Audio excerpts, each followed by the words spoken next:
notification. Cool. I got the notification. You got it. Yeah, it's kind of cool.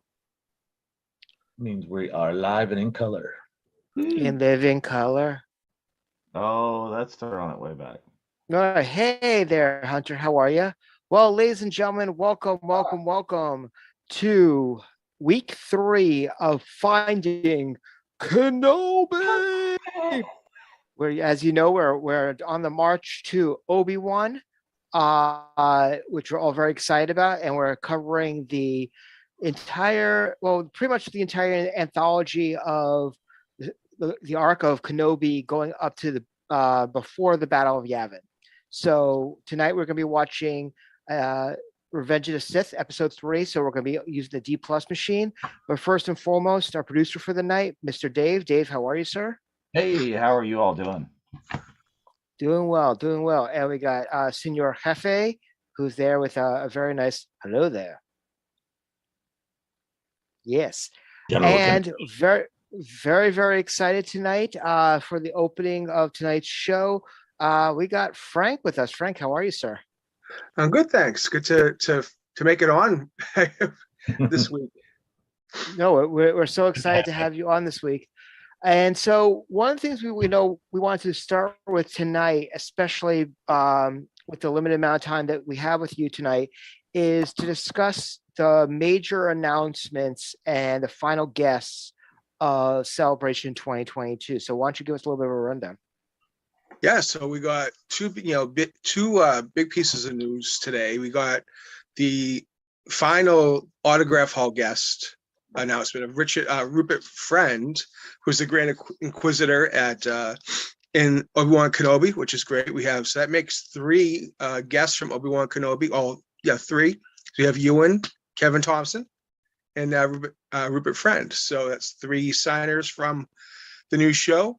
He's going to be there Saturday and Sunday. His autograph is $80. His photo ops are $90, and that's a good guest. So again, so Official Picks stated in an email that they sent out that this was the last signer for Autograph Hall. So we know now we have 28 signers for Autograph Hall.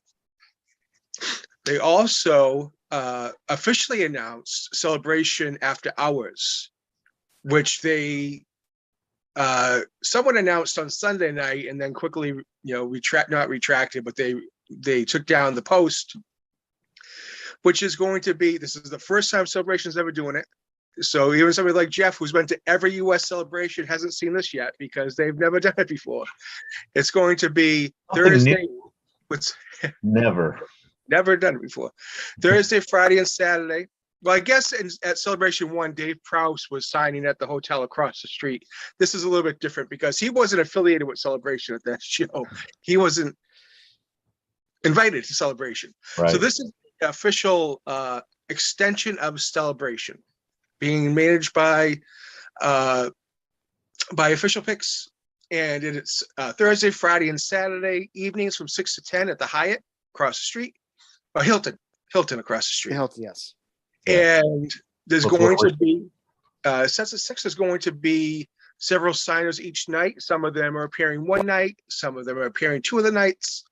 But it's another 22. There's 22 signers that are going to be there.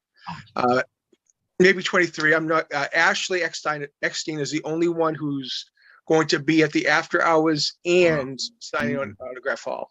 Keep in mind, she's already sold out for Autograph Hall for all her days. Maybe not all. 2 days. Thursday and Friday. She has not sold out yet. So, and I'm sure the rest of her days are going to sell pretty quick. So this offers, this gives you another chance to get Ashley's autograph when she's going. So prices range from the mostly $40, $50, and $60. Well, they're all either $40, $50, or $60, except for Ashley, who's the same $125 that she's charging at the show. So it's pretty cool. So that brings the total number of signers up to 50. That's a good number. Which is only 10 shy of what we had in Chicago, which was the largest autograph hall we've ever had at Celebration. So, and it's a good mix of names that are going to be there at the after hours. So that makes 50 names at Celebration. Most of them, now because of this after hours, a lot of affordable $60 and under autographs. There's quite a few, so that does help on the credit card for sure. So And a couple also- things, yes, a couple things I saw that I actually was very intrigued with is especially because of the after hours. There's quite a few of the background actors from Return of the Jedi going to be in the actor room with like Steve Constantino, Julius LaFour, there's a couple other ones that were Mike Quinn, which was I thought was a big one for them to have and for that. But it's also very interesting is the fact that we kind of tout ourselves at Bunta having the Jawas. They seem to have like the new school and the old school Gamorreans because they got Steve Constantino and then they got Frank Tig and Colin Quinn from Book of Boba Fett. So they have new school and old school nice. Gamorreans. Colin Quinn's a comedian. Oh yes, that's okay. Sorry, long day. But they have like they got like a whole Gamorreans there, so that's kind of cool. That's a good one. Now the Return of the Jedi. So Julius and Stephen, it's more that they both have the same agent with Derek Mackey, and I would imagine that's probably.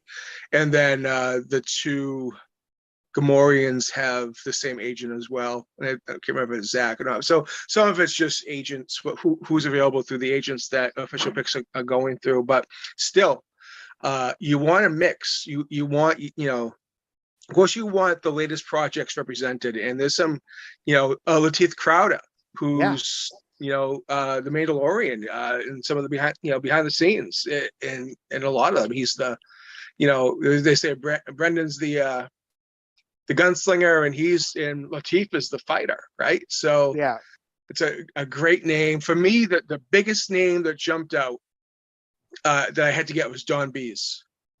I've never met him. I have his autograph, but I've never been able to meet him. He is just he's done so much with Star Wars. A great behind the scenes name to get. So I got his autograph ticket immediately, as well as Lateef's and Matthew Wood. But you're obligatory. Matt Wood. Matt's Wood's on. He has to get every picture that he has on his table. I do. So you'll get his bib for tuna from Mandalorian. Right. That's when you need, which is great. And now one question we had from a bunch of people, which I figured you're probably the best person to ask, is that there obviously is a little bit of a slight crossover between our Bunta Eve and After Hours. Is that going to, for the people at home, is that going to be an issue if they're going to go see, like, for example, Sam or Eric at either one? No. So Official Picks has been very gracious, and they are allowing those signers that are going to be at their event to also still continue to attend our event, which they didn't have to do. They could have said, we're polling these actors, they're going to be at our show. But Official Picks, we talked last weekend, and they very graciously are allowing them to stay and continue to appear at our event. So huge thank you to Ben Stevens and Official Picks. One caveat though, it wouldn't be fair for us to charge less for them than it would be that they're charging at Celebration. So Eric, Sam, and they were $30 for us. They will need to charge $40 because it's just not, it's not right that they charge less for us, and it's just not, it's not the right thing. So they will have to charge $40, the same as their celebration price. Small price, $10 is still $10. It's a for me, it's a beer and a tip, but it's still, but it's for us, I think it's a small price to pay for them to still be able to come to Bunta and meet some fans and sign some autographs. Mm-hmm. So as a signer, obviously you've done some, your celebrating autograph, final show the other night, which, you and Dave did a bang up job with that. How does like the overall feel between the two, now different components of the celebration autograph room feel? I mean, does it feel like a more of a complete show to you, like a more of a celebration type show, or does it feel like, well, it's cool, but maybe something's off? I was happy just because Ewan was there. That's the only guest I needed. What happened to your I mic? looked at the numbers, and that Your was- mic's off, Frank. What's that? It's low. Your mic. Your mic volume dropped out. Now you're done. Can't hear you at all. What did you do to your mic? Broke it. Testing 1, 2. Can you hear me? Yeah, you're Now we back. can. That was it. You're better Yep. now. Okay. I was getting another call. That might have been it. Aha. All right. I'm fine with that. I'm fine with it. So a celebration before Chicago, it was 32, 35 names. So, Chicago, it was the exception. It wasn't the rule for Yeah. the number of signers at an autograph hall. Right. So, but for me, having you in there that's all I needed. And, it made it for me, selfishly, not having to make hard decisions made it a lot easier for me to get all the autographs I wanted for Ewan and a photo op where there weren't a lot of competing names for me. A lot of them I already have, or maybe I'll see them in another show. But now with this after hours, it really takes the celebration to a whole nother level. As far as autograph, if we look at it as one big, 50 signers and not two different events, Right. it's just It fills it out me nicely. signing during the day and 22 are signing at night. It's What's also nice about that is it frees up people's time during the show. They don't have to be in line the whole time in the autograph hall or for a good chunk of their day to get things, signed or a selfie or whatever they want to do. They can wait for the show to end and go, experience that later. Especially if they don't have anything else to do, in the evenings, which I had experienced a few times in my early celebration days until I realized there was so much stuff going on. You just got to look for it. So let me ask a novice newbie question is, what do you think the feel of this after hours event is going to be? Is it going to be like in a ginormous autography hall type space? Is it going to be a smaller, more intimate type setting, kind of like Bunta? Is it going to be somewhere in between? So it's in a ballroom, so it's going to be like probably a lot of the small conventions that we might see that we go to at that close to our local conventions that are in hotel ballrooms.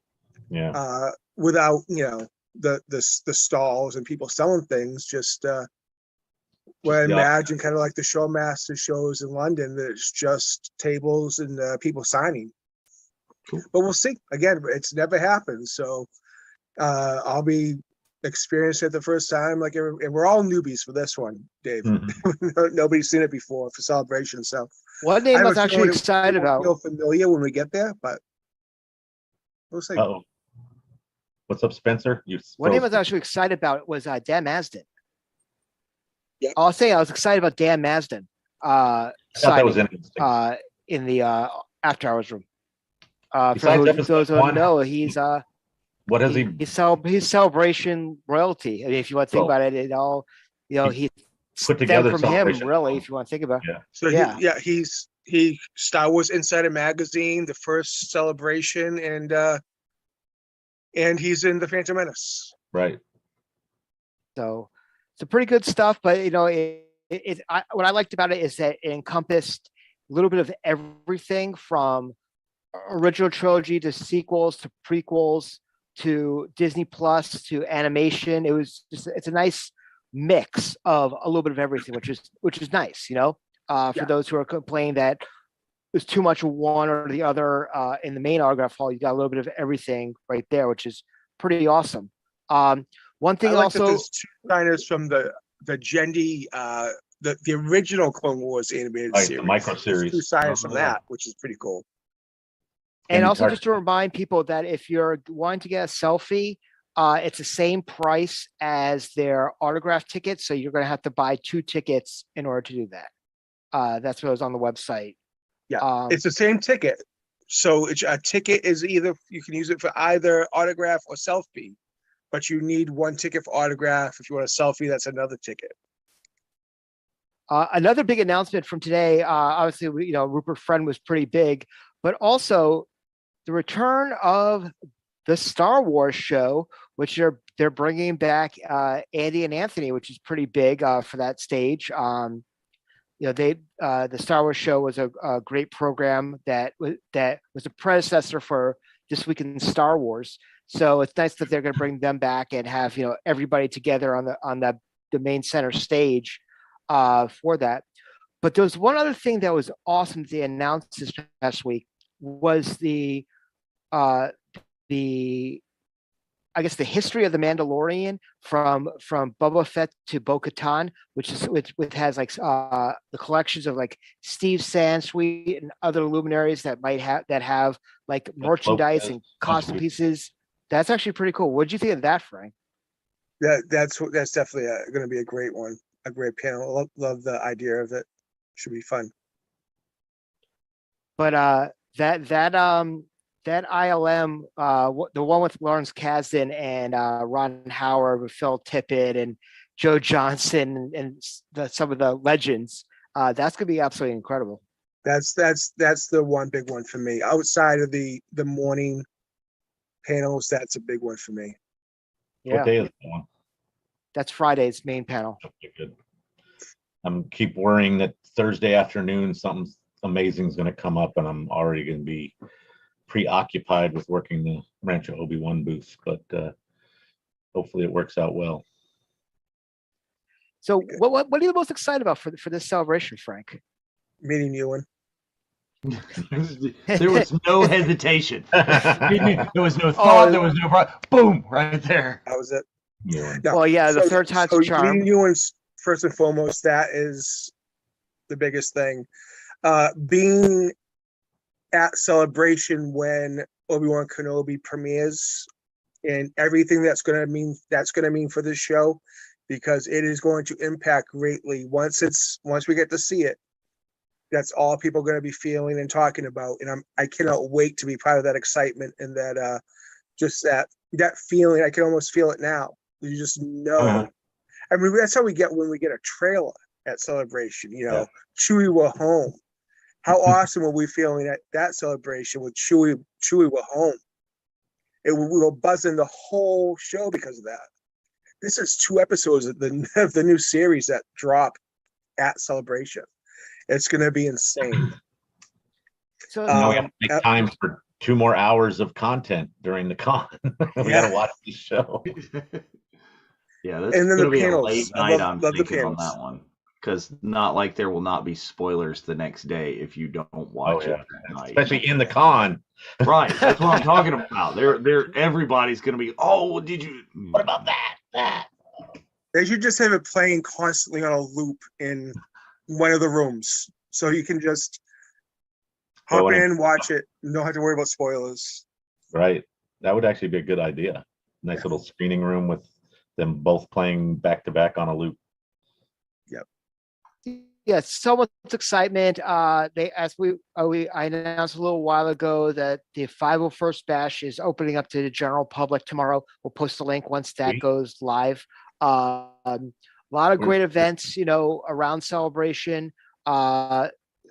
Really starting on Tuesday with our not so virtual cantina over at the Hilton Anaheim bar, which will be a nice time to come and meet the mod squad in a low-key environment, because the next day we might not have too much time to sit and chat at a great lengths at the Bunta Eve Cantina, but we're very, very excited about that.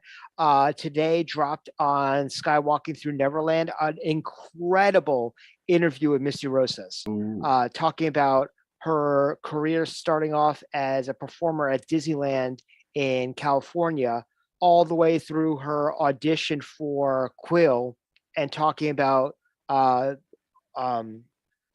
Lady, as well as the fact that she did announce that she will perform at Bunta Eve during karaoke. She would not, they try to get to find out what song she was going to sing, but she would not admit to that. But it's going to be very exciting to hear her sing. And then next week, Samantha Aileen's going to be a guest on Skywalking Through Neverland. So Oh, nice. they're doing a lot of great press for that. Very big thank you to Richard and Sarah over there. They've been pushing Bunta and everything we do quite often, and we're very grateful for the relationship that we have with them. Well, I heard there was a big shout out in their podcast, in their interview tonight for Ubuntu. The big shout out. Yes, indeed. And there was also, if you check out the last 2 weeks, the Mocktail show, Mocktails from the Cantina, Frank's on it. The last two weeks. Today's episode was really, really good. That I watched actually earlier today, and also catch the. Wow, you had an incredible 2.5 hour episode of your podcast this week, Frank. It was a long one. Yeah, it's a good one. But it was a long one. Great. A lot to talk about. It was a busy week. Monday, Dave and I, we had celebrating shirt. autographs, and then Tuesday night we had the podcast for Star Wars Autograph News. Love the shirt, Dave. And then Wednesday night was Chris Mock's show, Mock Tales in the Cantina. And then tonight, little pre-Kenoooooobi discussion. Yeah. So guys, I really wish I could have been, part of these watch-alongs. It's just I just work-wise, I can't make it. But Obi-Wan is such an important character to me, and today I was just kind of thinking about why and what makes him, because he wasn't my favorite character growing up. It was always Luke, but Obi-Wan is just he's such a great hero, and he's not perfect. He has flaws and he makes mistakes, but he always tries, and he always so I'm getting called.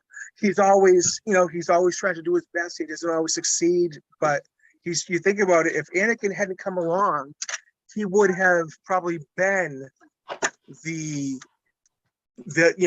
biggest young Jedi out there, and he, instead of taking that mantle, he has to train the chosen one. He's in this impossible situation. Jedi wannabe? No, wait. Yeah. So it's pretty awesome. Very appreciative that you were able to come by. I know it's a long day, and you're gonna be hitting long days up until the end of next week in preparation for celebration for that. But greatly appreciate that you being on, coming on with us for a little bit before we start Sith, and very excited. Hope you'll be able to join us for a little bit, maybe with a guest with you next week. Otherwise, hey, if you want to meet Frank, come to our events. Also, don't be afraid to run to him on the floor. He'll be around. Okay, I want to know, where do we get our Frank D. Rich Funko Pops to get signed? Where are those? Well, you're making them for everybody else, so. We got to get to that one. We got to get down that line. Awesome. Yes. Well, thank you very much, Frank, for coming on tonight. Guys, enjoy the movie. Have fun. Nice before you go, Frank, we have your friend Adam Lambert from Canada, Spencer and Frank's, wanted to let you guys know that they were watching. Hey, Adam. Hey, Adam. And got one question that's probably for you in the chat before you get out. Is Tony Mora is asking. It's like, this is my first celebration getting a tattoo Friday morning at 10 a.m., but also have a ticket for tomorrow. If he gets an early group for tomorrow, will that be honored all day, or is he going to need to go in and get that time changed or something? They should. I mean, he should ask when he comes in, but they'll honor it. But if just so he peace of mind, he should just check in. But they'll let him. They should be able to get it. If as long as it's the same day, it should be easy enough for him to get into a later group. Excellent. Thank you, sir. All right. Good night, guys. Good one, Frank. So it's nice to have Frank on for a little bit to tell us a little about what's going on with the final guests of Celebration. We'll just give it a few moments, to just do our usual shtick before we start, but we're watching Revenge of the Sith tonight, which is episode 3. If you not playing at home, hopefully all of you seen it at some time. But Dave, did you see any of the pressers that they did in Germany for Obi-Wan this past week? I haven't. I've only seen the still images of them all posing, and I haven't seen all the major things happening. So I assume you have. Tell me what I missed. I did, but Jeff, did you see it? No. Okay. So first and foremost, Ewan, talked about how incredible this was coming back, especially with all the love that the prequels are getting these days. Because they said that initially with especially with episode 2 and 3, they spent a lot of time in green screen and blue screen because George was trying to push the boundaries of ILM and what they're able to do. But now, it's like it was not critically appreciated, which drowned out the voices of like the kids of that generation. And now the kids of that generation are the parents.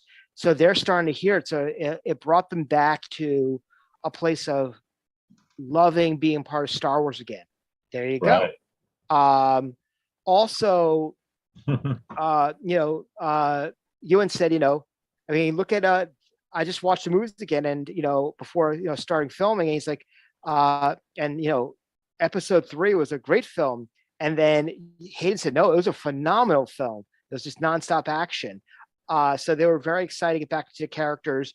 Hayden, you could tell he bulked up quite a bit because he said that that outfit is quite heavy, the Vader helmet and the outfit. But he said that it was like absolutely incredible getting back into the suit and to be prepared that the fight choreography is closer to what they did in the prequels than closer to what was done in episode 4. So, I mean, as soon as I heard that, I see in my brain the fan made re-scene of Vader and Alec Guinness on the Death Star. I see us getting like something close to that. Right. So, and Ewan also said, if I had $1 for every time someone told me I had the high ground, which was actually pretty funny. Hello. Yes. Oh, he came in and said, "Hi guys," and I was like, "Again, dude." But no, some great stuff going on from there. Obviously, we're prepping for all of our big events over at the Not So Virtual Cantina and the Bunta Eve Cantina, which we hope to see all guys there. But Dave, in preparation for celebration and stuff, what are we looking at for at the VCN? So dropping very shortly, I just finished editing before we came on, like seconds before we came on, is a special celebrating autographs unboxing. So we're going to see me unbox a lot of the recommendations of autograph getting equipment that you need to have that Frank has recommended over the course of that show. And just, so you guys can go back and check out the previous playlist and see all of that stuff and what you might want or need. And while you still got, if you're rocking the Amazon Prime, you've probably got enough time to still get that stuff in. So we got that coming. This week, a celebration-related episode of That Star Wars Funko Pop Show is down, and I think we're hitting right around 100 views or so on that so far. Mm-hmm. So that was a fun one. Check that one out if you want to get some autographing tips and some other tips about Celebration exclusive Funko Pops, because those are out there. You want to talk just a little snippet of that while we're on here? Yeah, so a little bit of Celebration Funko Pops. There's a lot of quite a number of reissues that are going to be there. Also, if you got the large Millennium Falcon with Han Solo in it, there's an Amazon exclusive. There's a version with Lando that's going to be available, as well as the new fad is Diamond Collection. So it's almost like it's bedazzled Funko. And there's a a child as well as R2 that are coming out for that. Okay, I just which are got a great. new They're- variant for the Spencer Funko, which is I'm going to go get that and use my Bedazzle it. Dazzler. Oh, great. But yeah, some great stuff. But yeah, definitely check out that show. I talk quite a bit about, getting your autographs on your pops and recommendations and pens and all that jazz. So it's really fun to look at. But yeah, no, check that out. I believe there's going to be another episode of Jedi Archives this coming weekend as well. Yes. But yeah, some good stuff. Good stuff. Also, want to let you know that be on the lookout, especially during the Bunta Eve Cantina, and because there will be random pop-ups between Facebook Live and on the VCN of shenanigans going on during Bunta, which, by the way, that bothered me today that this week in Star Wars talked about having shenanigans at Celebration. I'm like, gimmick infringement, brother. Like, what the heck? It's not, if it's not us, it's Farvra that talks about shenanigans. But besides that, I mean, Jeff, we're, a lot of our plans behind the scenes for like Bunta and stuff are really coming to fruition right now. I mean, should people be excited about, the stuff that we have lined up for them? I think there's going to be a lot to take in. So yeah, it's going to be an experience, and there'll be plenty to keep you entertained and things to do and see and experience the entire night. So I think it'll be a lot of fun. Yes.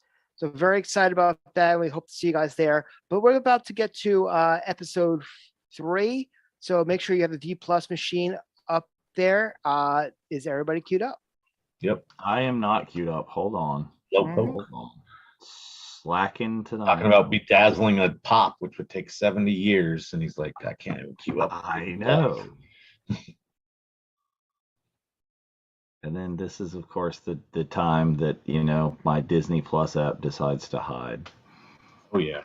Oh, Did everybody get their badges activated? We don't need no stinking badges. No. Again, we do this show too much. We really do.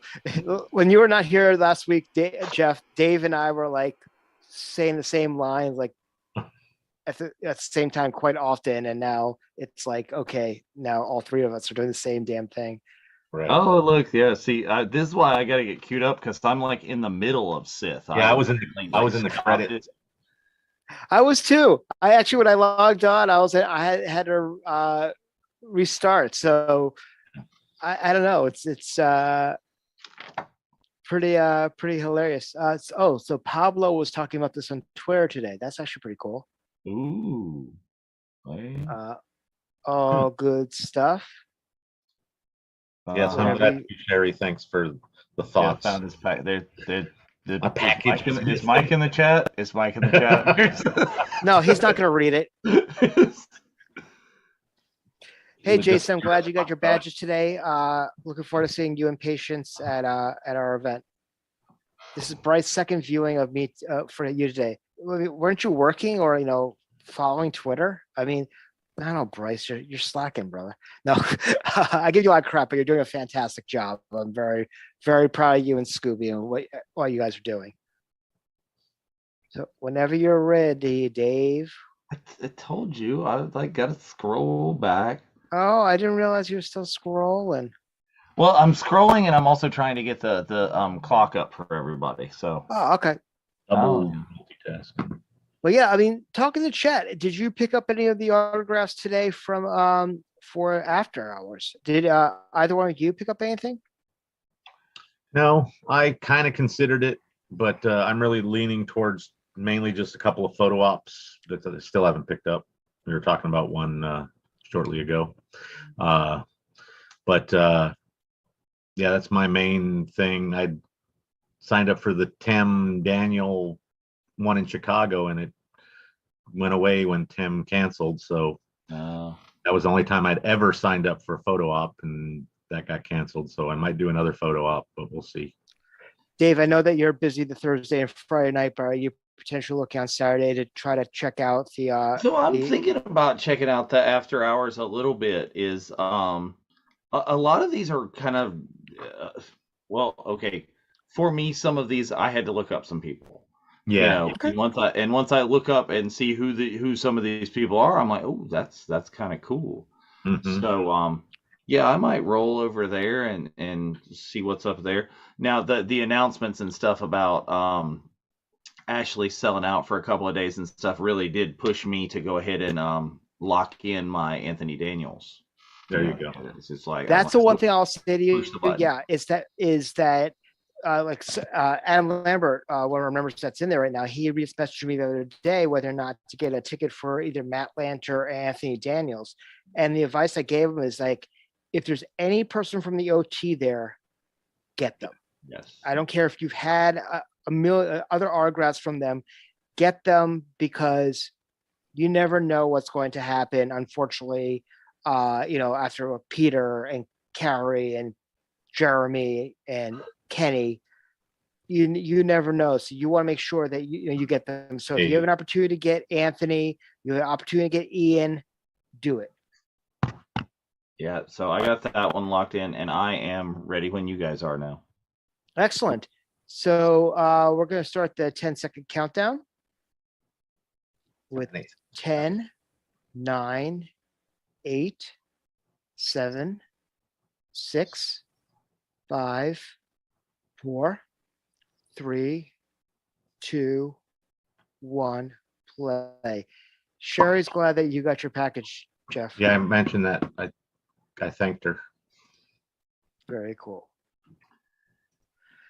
So yeah, I mean, a lot of people look at this as the best episode of the prequels. I mean, obviously, it had the most meat behind it than anything else. Everything that's leading up to this. Serious I mean, saber battles. I mean, as kids, we always heard stories of, oh, Anakin became Vader because of falling in a volcano. Yeah, exactly. So seeing this, like, I mean, honestly, I would say that we're coming up on, I think, the best lightsaber battle in the entire saga, with a close second being the Duel of the Fates. But that's just my opinion. What's your thoughts, Jeff? It's intense. It's the way they shot that, and the energy and effort that was just put in to shoot those scenes. It's incredible. It keeps going on and on. It's like a third of the movie. It's amazing. It's one of my, like you said, it's one of my favorites for sure. How about you, Dave? Yeah, I enjoy this a lot. We actually discussed a lot of kind of Anakin's fall on this past week's episode of The Unifying Force when we were doing our tribute to Star Wars mothers, and how, you could argue and be attributed that what happens in the last movie and during this is Anakin's fall to the dark side begins with his attachment for his mother. This is why, Jedi younglings are removed from their families like immediately and put into the training in the temple. But that attachment and that love for your mother is down the path to the dark side. Would you say that obviously, for the most part, I think just about every Star Wars movie in the saga, at least, not the offshoot movies, start with some sort of space battle or some sort of skirmish in space. Would you say that this one's probably one of the best ones? Just it jumps right into a middle of a battle. The reveal is insane here. It's like all it is a little kind of looks like fellas flying out for the day or whatever around the big ship, and then all of a sudden they're in the midst of this nonsense. It's just going on. All right, I'm going to disagree and go that Star Wars, Episode 4. That's the flying right out over and the battle immediately going there. This is a little too CGI for me. is the other one was such a shock and a surprise, and it's like, wow. Right. Yeah, you can feel the CGI a lot more in this on rewatch, but Julia, we're in the opening scene right now. we're at we are at 320. 318, 320 right there. Should be on the screen on the Facebook. I hope it is for you guys. I know it doesn't show up on YouTube, and I'm sorry about that. I know. Actually, yeah, I'm seeing it right now on the Facebook. I'm going to log into the YouTube as well just to see if we get any comments, because we seem to. We are. I'm watching. We like to broadcast there, and sometimes we forget that it's. Hey, there's people there. I got blisters on my fingers. This is where that's where the hello from Adam is. Adam is over on YouTube, and monitoring that chat there. Oh, hello, I mean, this is a crazy opening battle. Actually, it's just everything is going here, there. It's a lot of ships and a lot of stuff happening. Yeah. There's Tim. Yep. Just some of the choices too is the little microphone headbands. I was just thinking the same thing. It's ABBA, didn't you know? Yeah. Little crown. That truly makes him the one true king.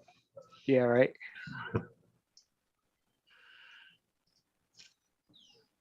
It's really cool to see these close-ups of these big ships that we, actually they're newer versions from in this movie, but right. Is it just, well, I like seeing the echoes of what we know as a Star Destroyer and a Super Star Destroyer, what they were as a clone destroyer, just, the paint, and you see, oh, wait, it just that reminder that the good guys become the bad guys.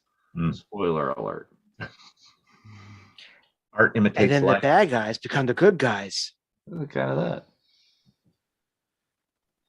Oh no, buzz droids. Oh no, yeah, buzz droids. Got hit by the buzz droids, and last time I rode Star Tours at Disneyland. That's awesome. Freaked me out when they buzz in front of the screen and then see R2 zap them. Like, yeah. Yeah, Pierce is like they stole the headband from Padme's in episode 2. It's like, bondage Padme. On that note, I got to drink. I'll be right back. Okay. It's like, oh, hey. No, it's not like there's a teenage Jedi Padawan in charge of my security. Right. But yeah, I mean, this is one of the more exciting opening, probably the most exciting opening in a, main Star Wars film, wouldn't you say? Right. It just lasts for the longest amount of time. I think there are like some episodes, or maybe the Clone Wars movie started in a similar way. Did it? Was it that? Similar, yes. Yeah.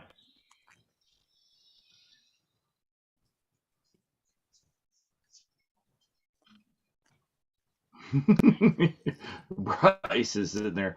Obi-Wan and Anakin each are wearing half of Padme's headband. Yes. It's like, there you go. Here's R2, going for after the buzz droid.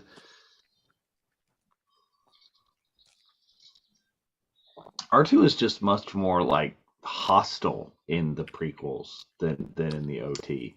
I mean, he's so much more Chopper-esque.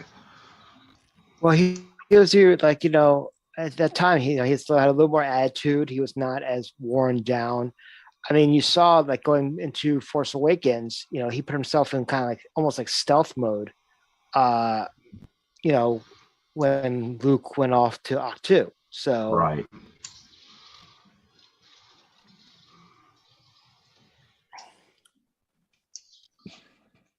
Yeah, and he immediately launches out of the ship. That little flippy move. I mean, kind of like pops up. Yes, right. I mean, it hits you from like minute one. Is like, this is going to be an intense lightsaber battle. It's like woof, woof, woof. Shredding those droids. Roger, Roger. I think that was some of the backlash for how people took those droids as well. It's like, kill a bunch of them. They're so annoying. Look at that. Can't take R2 anywhere without him just whipping it out and putting it in a hole. Hey, oh.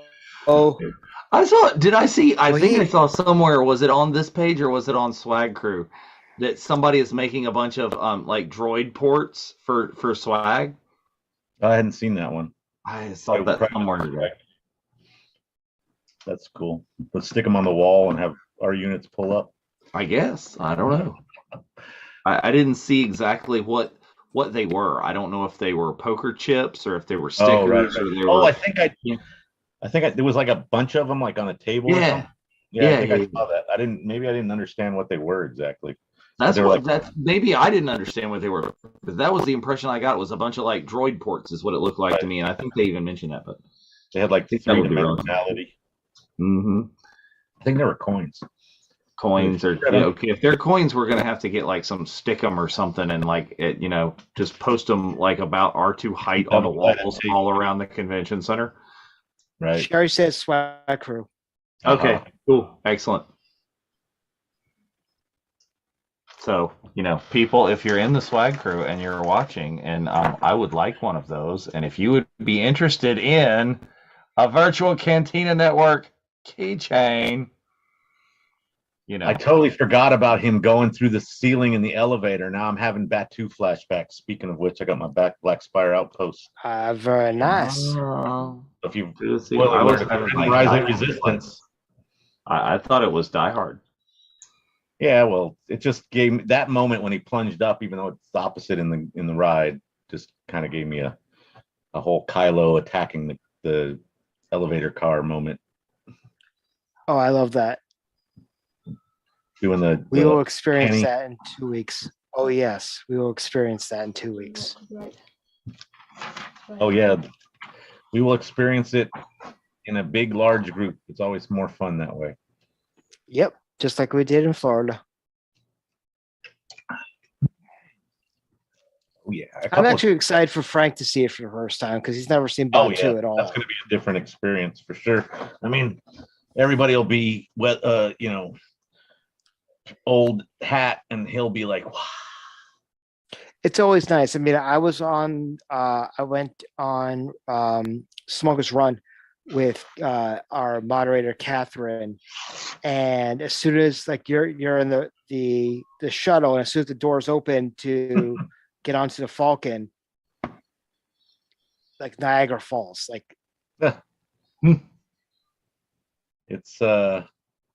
it is kind of surreal walking into that hallway.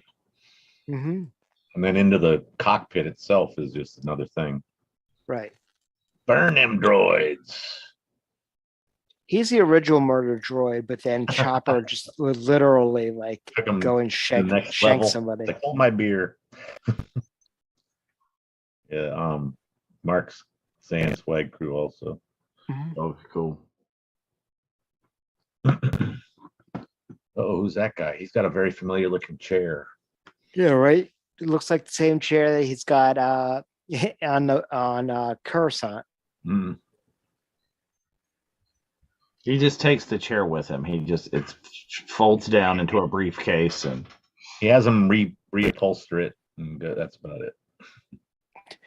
Ashley says that R2 just choppered those droids. Ooh. Yeah.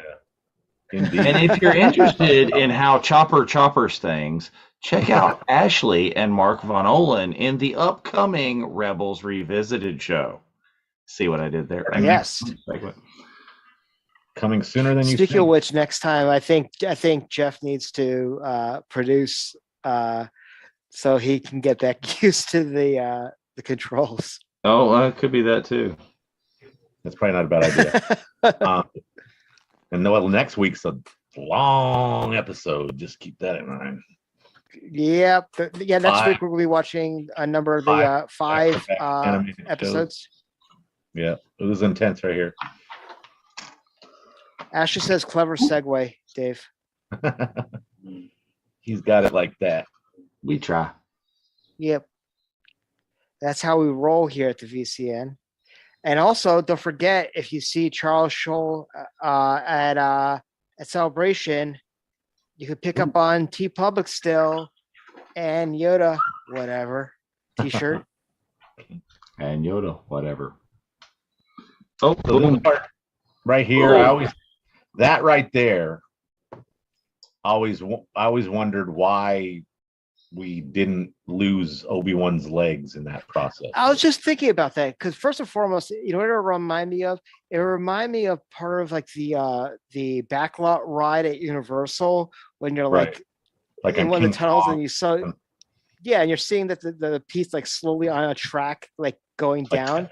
But yeah, wouldn't that make Obi-Wan like almost like a paraplegic? I would think so. The way that felt. He got new legs, like Darth Maul. He got new legs. He should have had to. It's time for clean shave. Just take a little off the top.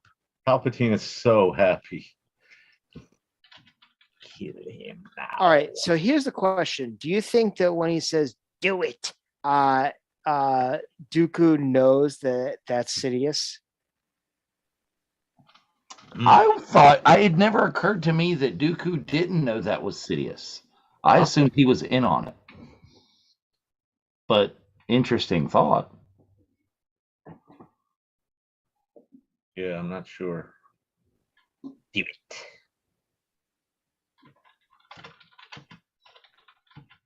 There you go. Release him from that chair. Oh, that's the one. That's the bondage chair. He didn't take that one with him. He left that one in the weird bridge. He loves to poke the bear, doesn't he? Sidious is like, you remember what happened with your mom and the Sand People? He's almost like that character Chris Farley had on Saturday Night Live. You remember that time when you killed the Sand People because they hit your mom? That was awesome. You remember? And then you moved into a sand crawler down by the river. No, wait. Indeed. Speaking of Matt Wood, Mr. Wheezy over here. Ooh. I will say this though, he was the one person, obviously besides Ashley, that I was shocked was in the extra night. Like I would have thought, like a Matt Wood would have been main floor, main room, yeah. He's so prolific and still very much in on all the productions. So I was excited. Was it announced? I think it was today, or was either today or yesterday. An announcement, a non-celebration related announcement, is Ashley, Matt, and Matt Lanter, and I think Wood as well, announced for GalaxyCon Raleigh. I think James Arnold Taylor as well. James has the same age there was as them. Huge Clone Wars kind of delegation-y deal announced, and we're like, ooh, excitement. Nice. And also the first trailer of season 3 of the Orville New Horizons came out today. And there's a very big Star Wars reference in the episode. I was so inundated with all the shenanigans that were going on within our group with all the announcements that Keato texted me. It's like, have you watched the Orville trailer? I'm like, something, I completely forgot it. And I was like, I was dying. I was laughing so hard. But it goes to show, it's a Star Wars reference. So it goes to show that now they're on Hulu and they're part of the Mouse House. They're going to crack jokes. They can say what they want and not really worry about it, as long as it's not negative, probably. But yeah, it's easy for them to use stuff like that and not have to have any worry of somebody saying, hey, no, we can't do that. Well, it's like what you watch a lot of the DC shows, and all of a sudden they'll mention like the Flash, and they'll mention Star Wars isms, or they'll reference Marvel in the middle of a DC show. Well, yeah, it's all over the place in terms of where it's referenced, but in this case, there's not a legal reason for them to say they can't do it because they're under the same legal umbrella. Yep. Mr. Wheezy. Oh, crazy. How did he just pop it right on top of him? We're Yeah, I smart don't for know. this. Imagine. It's like they put a cup on him as they ran by. There you go.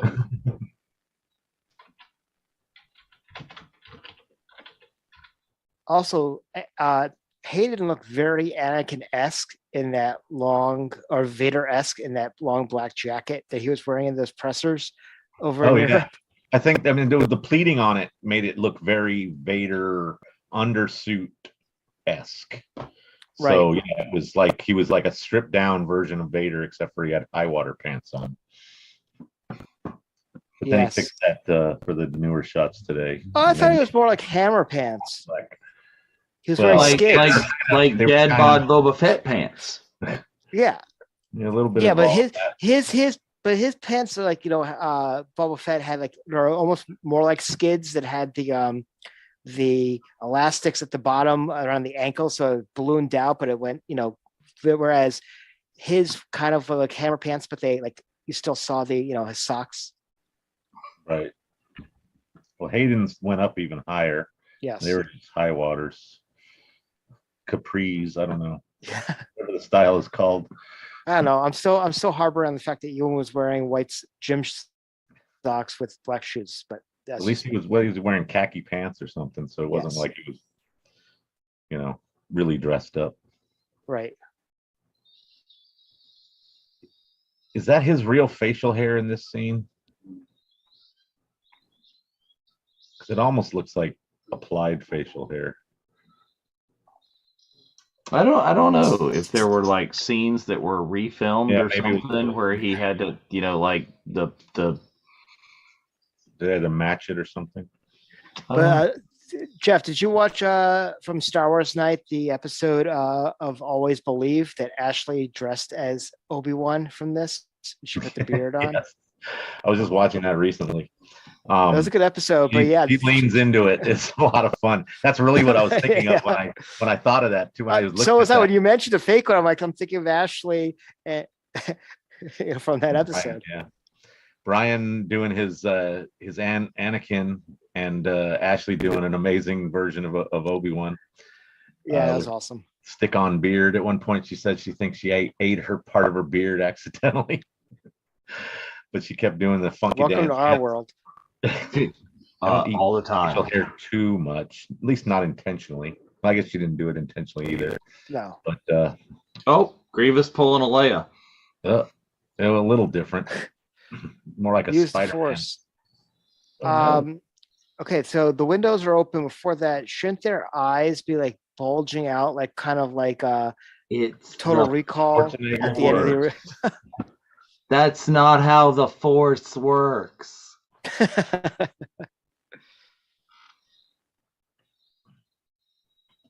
Ugh. But see, I've always thought it's highly amusing and funny how like the battle droids will like run away from Obi-Wan or something like that. Why are the robots programmed to care? Or to have, yeah, it's like their mission is to do this one thing. They shouldn't be affected by.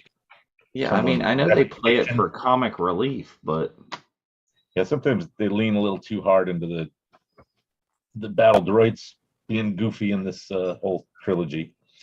They were one of my least favorite things early on. They kind of grew on me a bit, but they still annoy the hell out of me. yeah.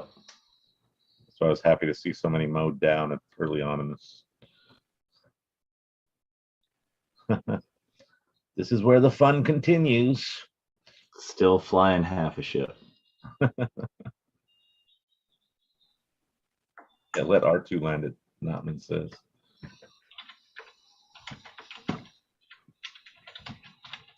Everything's shredding off of it.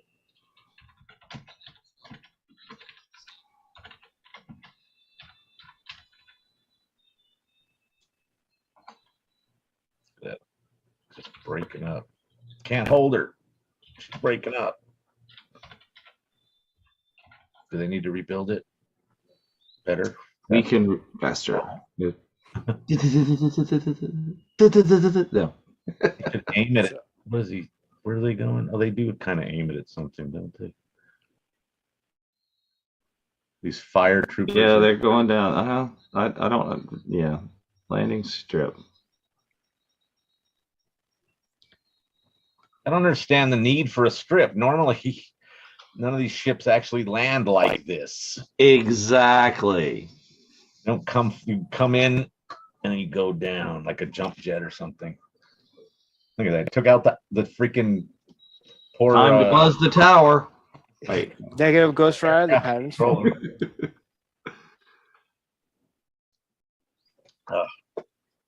That right there was a little reminiscent of one of the scenes in Star Tours as well, where you end up in the hangar at the end with Naboo starfighter poking a hole in the front end of the. Well, generally reminiscent of how I fly on the Falcon is crash it right into that too. Isn't the Falcon in that shot we just saw? Yes, we did. I was actually just looking for it. That wide shot of the landing areas. Yeah. Mm-hmm. Yeah. Considering when this was done, they did a pretty good job in terms of compositing most of it, but it's still, he's got the high ground right there, by the way. Yes, he does. Yes, he does.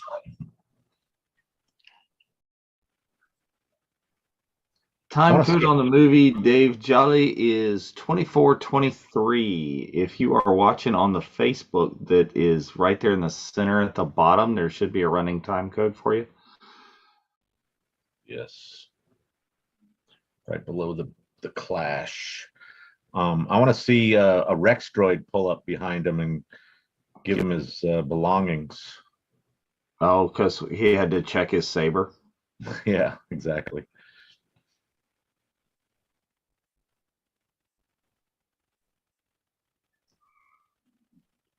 Are you all right? Now he's all goofy again. Yeah. Hey, there's Lucas's daughters behind Palpatine. Yep.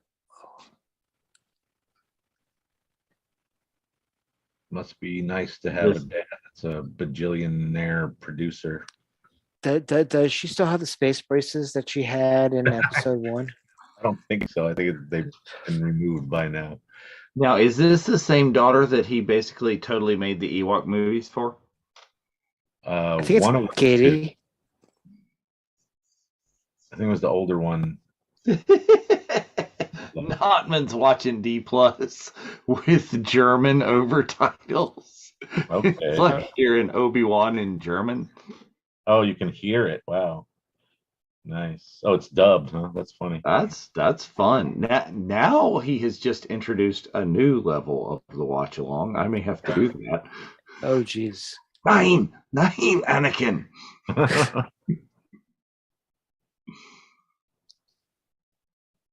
I love the homage to the Leia buns here. Yeah. Yep. They're much more refined and sort of. They're like ovally. They're they're more robust and like they probably put something inside them to make them. And he'd probably hear Darth Vader in its original language too, since Vader means father in German. Darth Father. Darth Vader. There you go.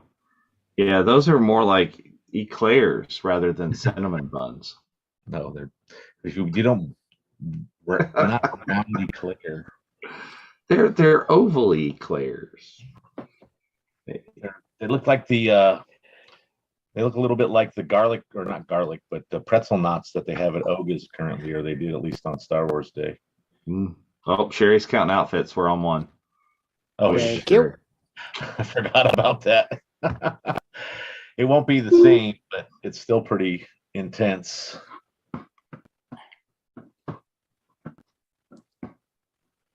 So he's talking about the fact that he gave her some midichlorians.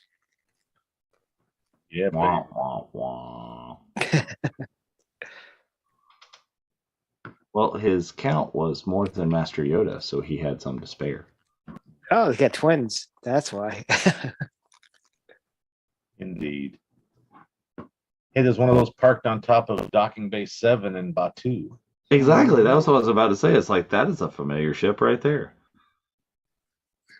I've eaten many a meal underneath it. You. This is the Utapau is such a weird Okay, so here's something that some people talked about is obviously the Grand Inquisitor is from Utapau. And people were saying why couldn't, they made the Grand Chancellor from Utapau look, like he's supposed to look, and that's how they made Inquisitor for the cartoon. But he's got a nice round face. They backed off of it for the show, right? So my take on this is, I'm hoping something like why they really simplified Ahsoka's Montrails and stuff like that is it's for stunts, and that he's going to be like going crazy, flippy dippy, lightsabery nuts, and like this costume, this prosthetic on the face wouldn't roll for that. Right. I think the it's shape possible. could have been more. And it says. Go ahead. Anonymous was saying there's nothing wrong with an eclair or two. It's when you have more than that. You get the place shut down. Oh no, that's back yet. That's pretty close to that. But yeah, I'm hoping it's something that there's a reason behind.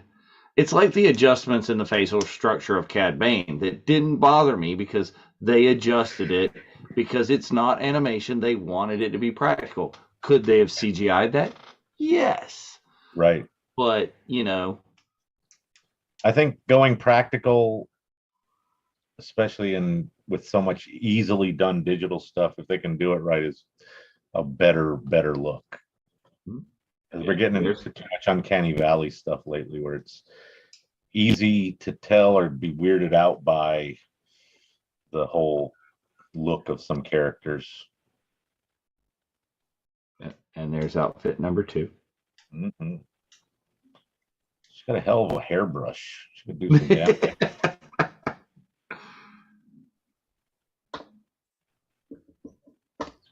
And her hair just like poofed out.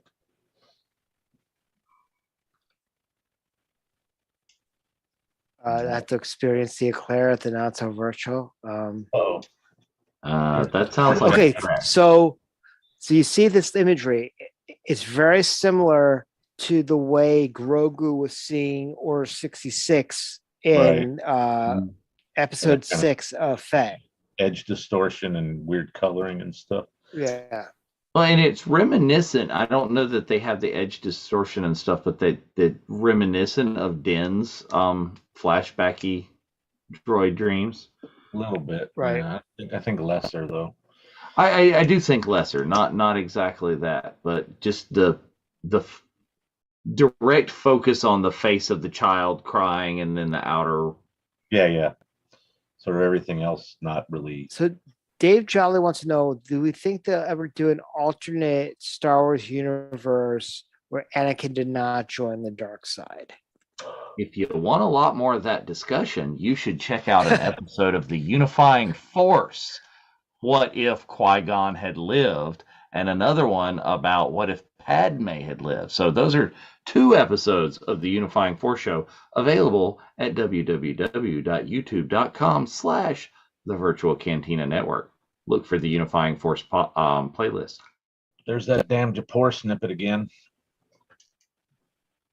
What woman sleeps in a cave? Everyone should sleep in a cave, Ashley, because if it's good enough for Orlando Calrissian, it's good enough for the rest of us. It's like in The Princess Bride. Why are you wearing a mask? They're terribly comfortable. I think everyone in the future will be wearing them. Damn Wesley.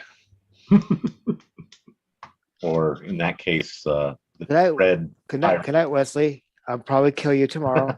The Dread Pirate Roberts. Yes.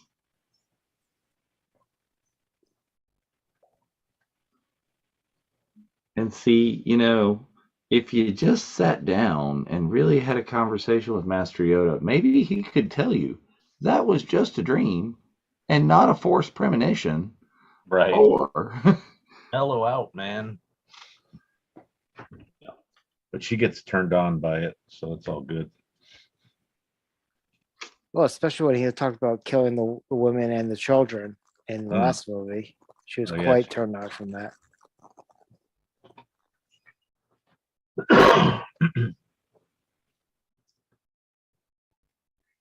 So, but shouldn't they know by now that it's twins and not just a baby?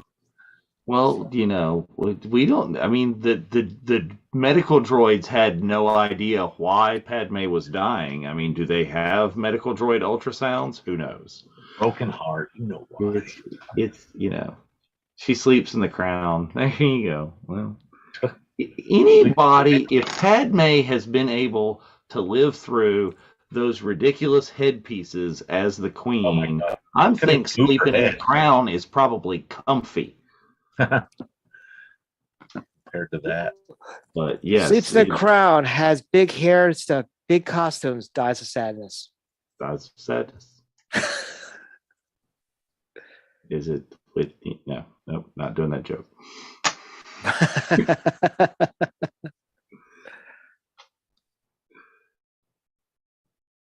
See, right there. Rejoice for those around you who join in the force. Nice.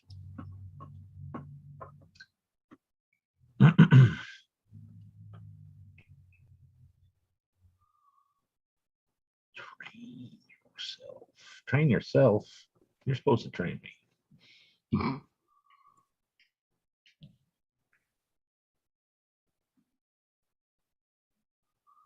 Some of our big fancy views of the temple. Yeah, giant hallways. And for as ancient of, you know, an order as the Jedi are, it is just strikingly modern. It's ancient modernism. Well, yeah, I mean, they probably had great, you know, fundraising campaigns. There you go. Persuade people. You want to donate more.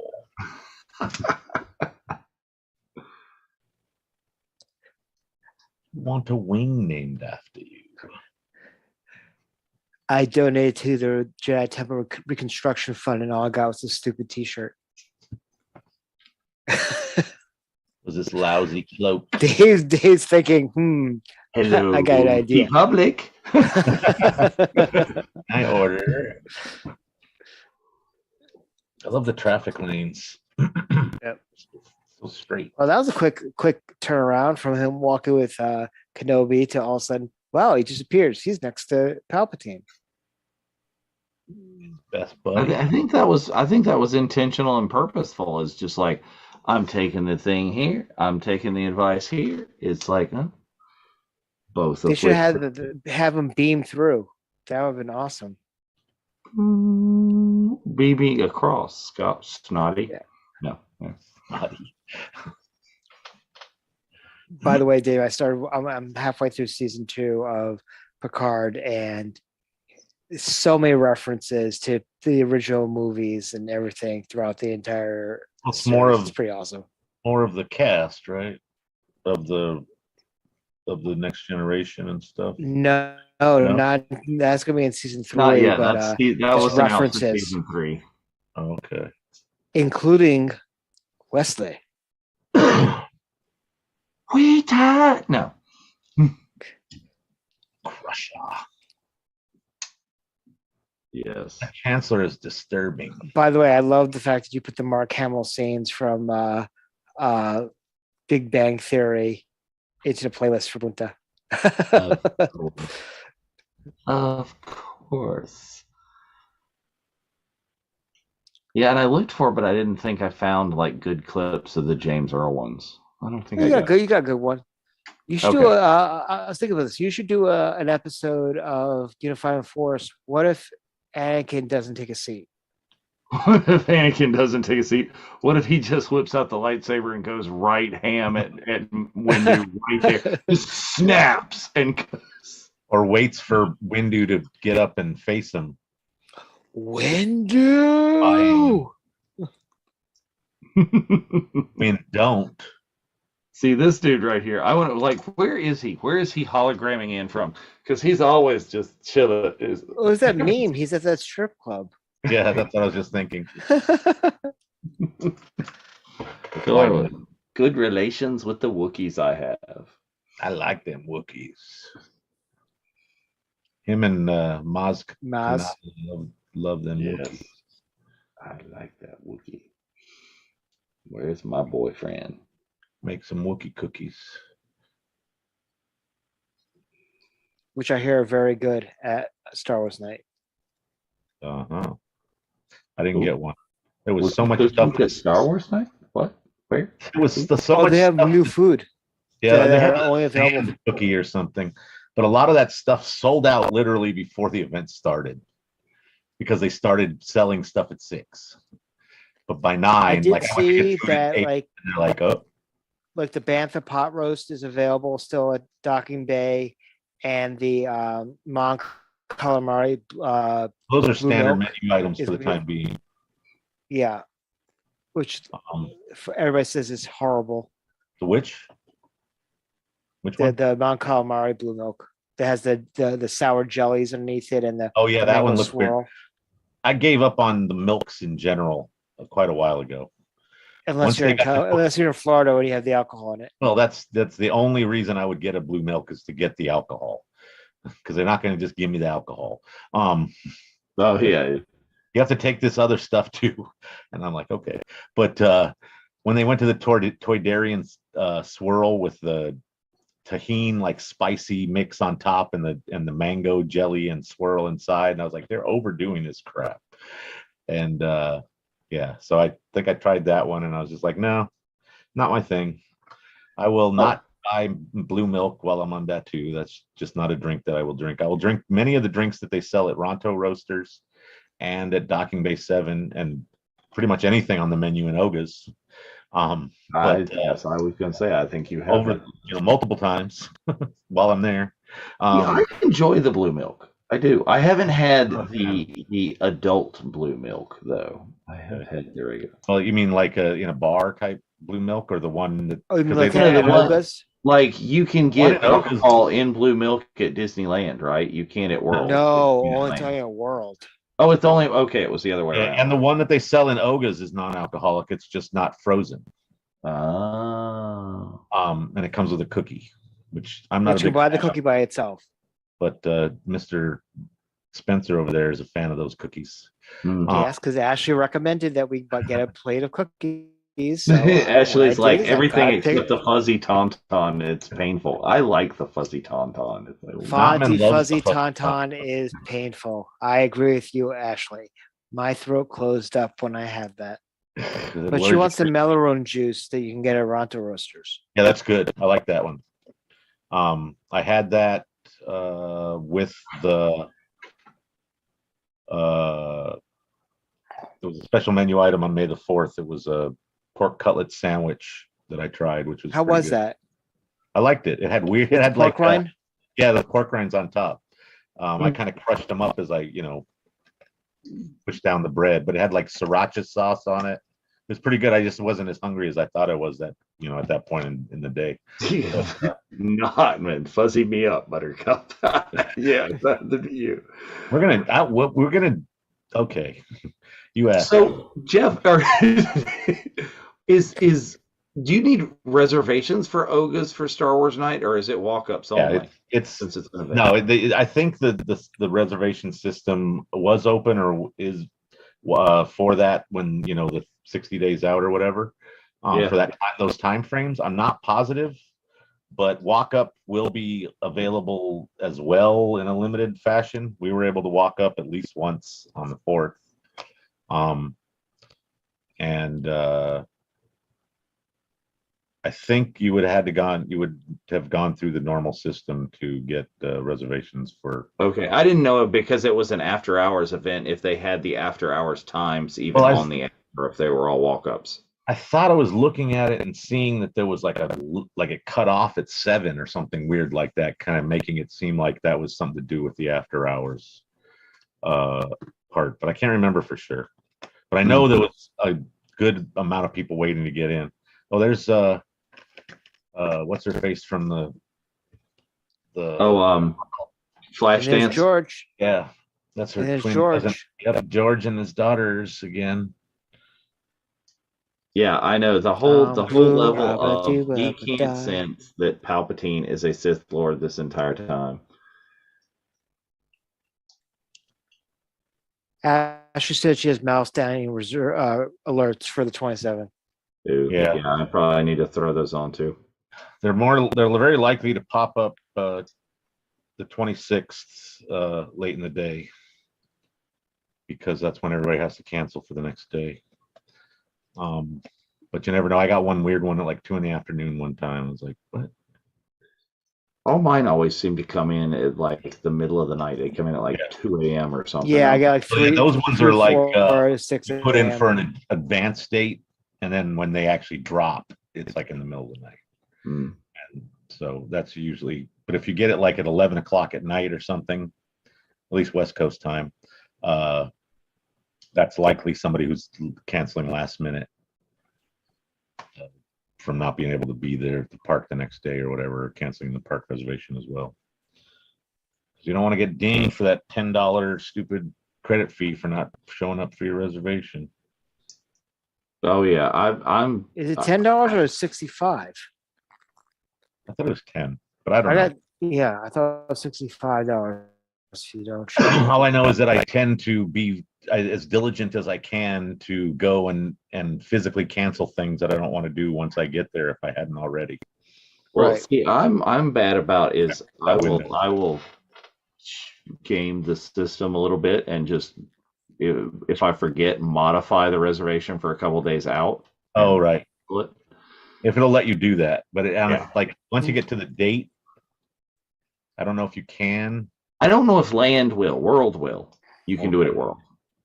Yeah, maybe something with the apps because I know they're different. Ash said $10 per person, so that must be just for Ogas. Because if you go to a restaurant like at Disney Springs, and you have a reservation, I think they charge like $65. I think I got hit for that once, and when I tried to cancel day of, they charged me like $20. Yeah, and it depends on the restaurant too. Is some of the like premier dining places like CRT and stuff, they'll charge you the whole blame thing. But all the experiences and stuff, like Droid, if you're making a reservation at like Savi's or Droid Depot and don't show up, they're gonna ding you for that $10 as well. But if you go up to them on, like, if you walk into the park and you had made a reservation that you don't want to fill now, and you didn't have a chance to cancel it the night before, then you can cancel like at their cash register. So just walk up, say I need to cancel. Somebody else will gladly walk up and ask if there's any openings, in the next few minutes, most likely, and jump on it. So it's not like they're losing anything.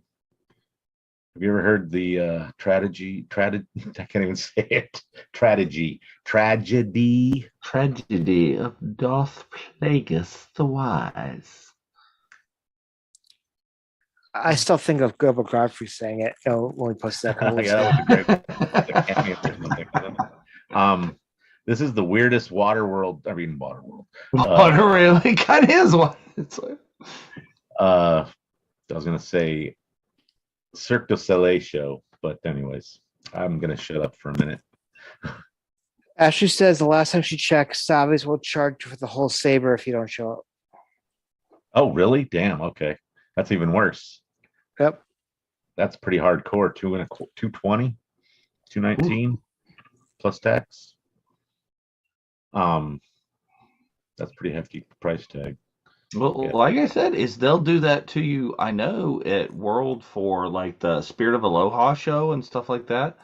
We even bigger, more popular stuff. We showed for our reservations, but one member of our party wasn't there, and they're like, "We're going to charge you for their whole dinner." Okay. Should have grabbed somebody off the street and been like, "Here." Yeah, I mean that. Just put it up on light. There you go. Put it up on light. On light. Anybody in the WDW that is at the Poly right now? Speaking of the Poly, they showed some of the themed rooms that they just redid on a couple of the blogs lately. It's looked pretty nice. Oh, is it they redo to the Lilo and Stitch theme or no? And also Moana. And What reservation do you have for 8:30 in the morning, Bryce? Is that Savi's? I guess so, because he's got to be at Biggs by 2. So I guess, yeah, because him and Mike are going early. But that's like, for an average day, that's not the best time to build. I love Kashyyyk, although this is very video gaming. Yeah. Because then you have to carry the bag around for the rest of the day, and I have a bad habit of dropping, especially the Savi's bags, and it makes me very sad when I hear that saber hit the ground. But the ideal time, I feel, is about 7 o'clock at night, and you come out and the sun is setting, especially in the summer, and you go fire up that saber, and you're like in the perfect lighting for it. There you go, even that one. Ooh, those things are so loud. Yes, this one is loud. But in the right light on Batu, those are amazing. Oh, and now Yoda with the disc. A master is needed. Oh no! None of these chumps over here.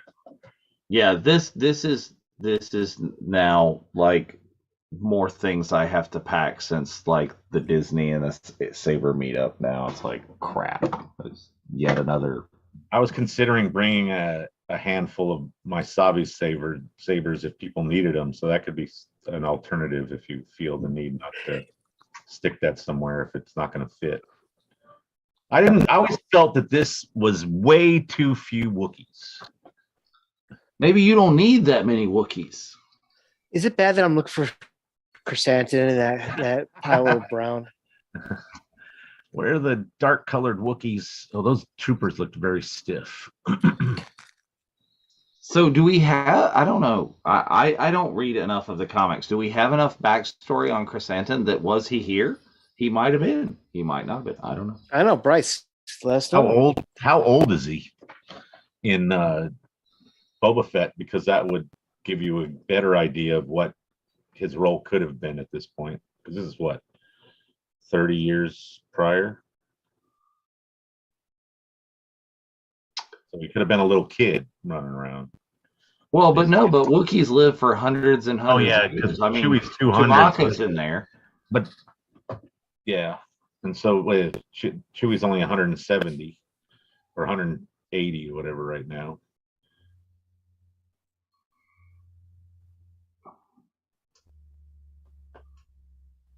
Wookiee Tarzan, yeah, that was fun.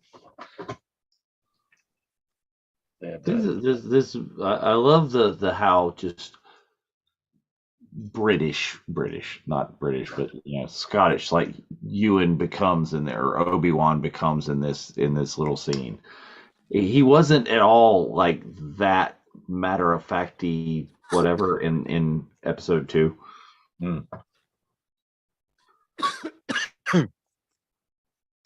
Bryce says Chewie's 190 at the time of Solo. Okay. So at this point, he's about 180, 175, something like that. Is this 10 years before Solo? Probably 180. I knew he was 200 in A New Hope.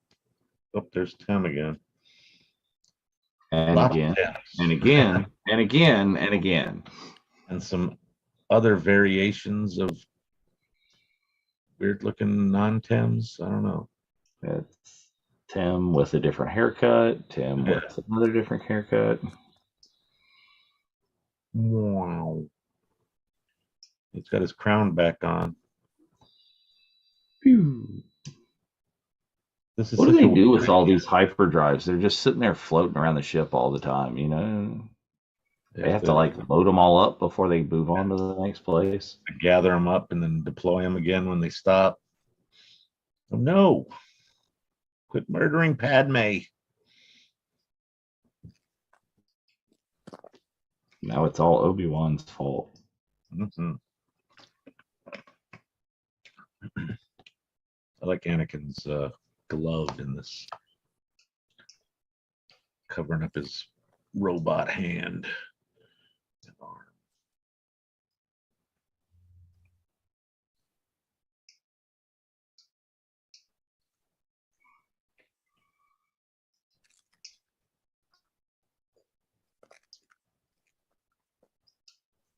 I mean, not found.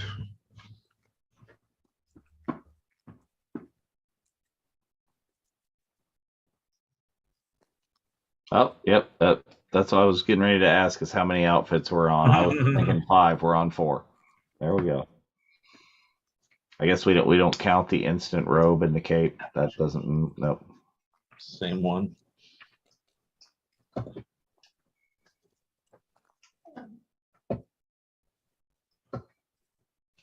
Yep. Save you. Save you. I can just turn to the dark side and follow this senator who knows surprisingly much about Sith legends, but it's totally innocent. You just had me cut some dude's head off recently too. It's all good. I hadn't been doing much of that before I met him, but now I do it. Well, he was a little kid when he first met him, so I shouldn't say that. Yes. And I find it just surprising how many civilizations in Star Wars are built inside of giant craters. Right. It's just like, oh, it's a giant crater. Just set up house in there. Just a sinkhole. They're like, oh, my house fell in the sinkhole. Let's just move into the sinkhole. There he is. There's the dude. What's the actor's name? Something Spence something. I can't remember. Anyways, I do not know. he plays a lot of sort of iconic creature type characters. Again, people in the chat with actual knowledge or research, let us know. Brains at work. So we stepped up on him.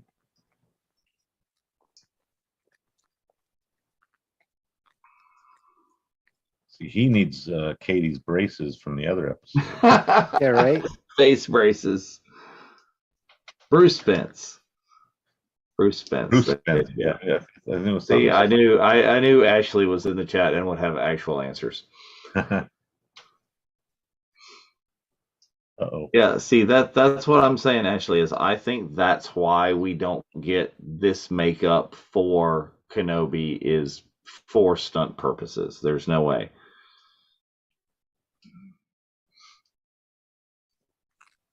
Yeah, how many stunts did the Coneheads do? Not that many. They weren't swinging around lightsabers, that's for sure. Especially not ones that you can use as a helicopter. Oh, yeah, that's true. This thing. Wow. Yeah, this thing is one of the more interesting choices of this. Yeah. It was sort of reminiscent of like a dewback or something from the original trilogy, though. Kind of looks like a green scuttle. It's got a lot of bird elements to it. Especially in the face. There you go. Probably made a toy like that with Obi-Wan in it. They may have. I don't know. My stuff is mostly earlier.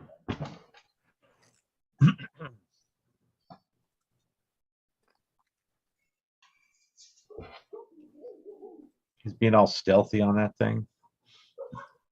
Yeah, is when it's running around, it's like, but now it's like, shh, creep. Go slow and I'll be quiet. Like, what if it saw something it wanted to eat or something? It was like, started running off. Uh-oh.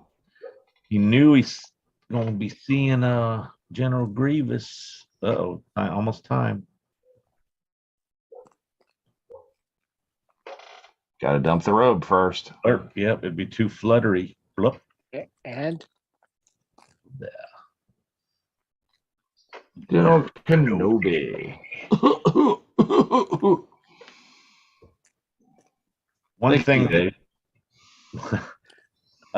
One thing that I enjoyed a lot about the micro series that Frank earlier mentioned, there was signers from the original Clone Wars animated series, was that they basically gave you an idea as to why Grievous has that cough, and because you saw him get the injury that caused it.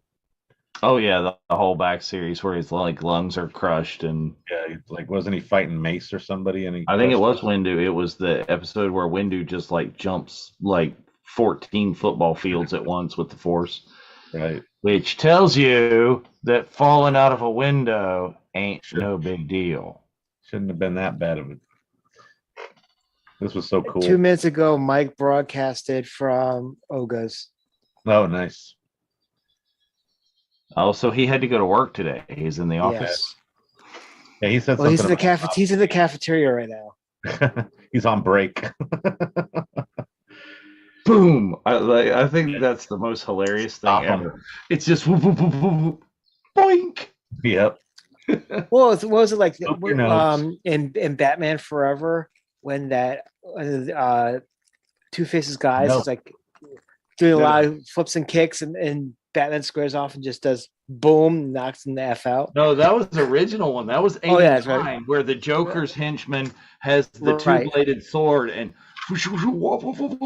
he just sort of a take on Indy when Harrison had dysentery or whatever, and they shot that scene where the guy busts out the big scimitar, and he's just like, screw it, pulls out his gun. It's just, you're done. It was supposed to be a different type of scene, but it ended up coming out so cool, and in his, that's become so very Harrison, because isn't the impetus behind I Know? Because Harrison's like, he wouldn't do this. He wouldn't get all emotional. He wouldn't have the thing. He'd just do it again. Another take. Well, that one was him getting into the psyche of the character. The other one with the gun was him wanting to get through the scene because he was feeling like shit, literally. And because he had gotten, food poisoning or something that made him sick. And instead of trying to bust out the whip and deal with the guy, it's like, okay, just pull out the gun and make sure it works. You're done. So nice for bird. somebody who just literally set this ship up into the stratosphere, so he'd take him by surprise, he's domesticated that creature pretty quickly and saddled him. The Force, man. Saddle. That's how the Force works. Bruce Spence might have gave it to him. Because he's from Stu John. There you go. Stu John 57 or whatever, some weird number. That thing that Grievous escaped in, I love that wheel vehicle. It reminds me, there's a Joe vehicle like that, actually a Cobra vehicle like that. They probably stole it from something. They probably like had a toy already, and it was like, make this. And it's also something like that in Men in Black 3. Mm-hmm. And when I was a kid, and I was just watching there's the bad missile ship destroyer things. I was just watching Battleship over the weekend. Those little buggies. So, that's what you get when you make an entire feature movie from a board game. Yeah, not even really a board game. Yeah, pegboard game.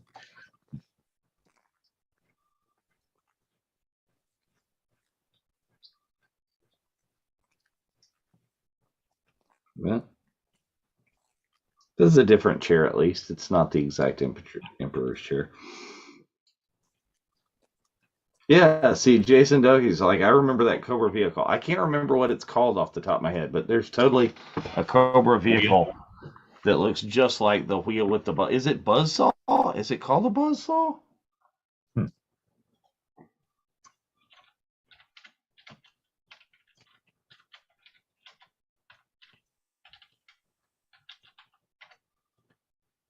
Anakin's too easily manipulated right here.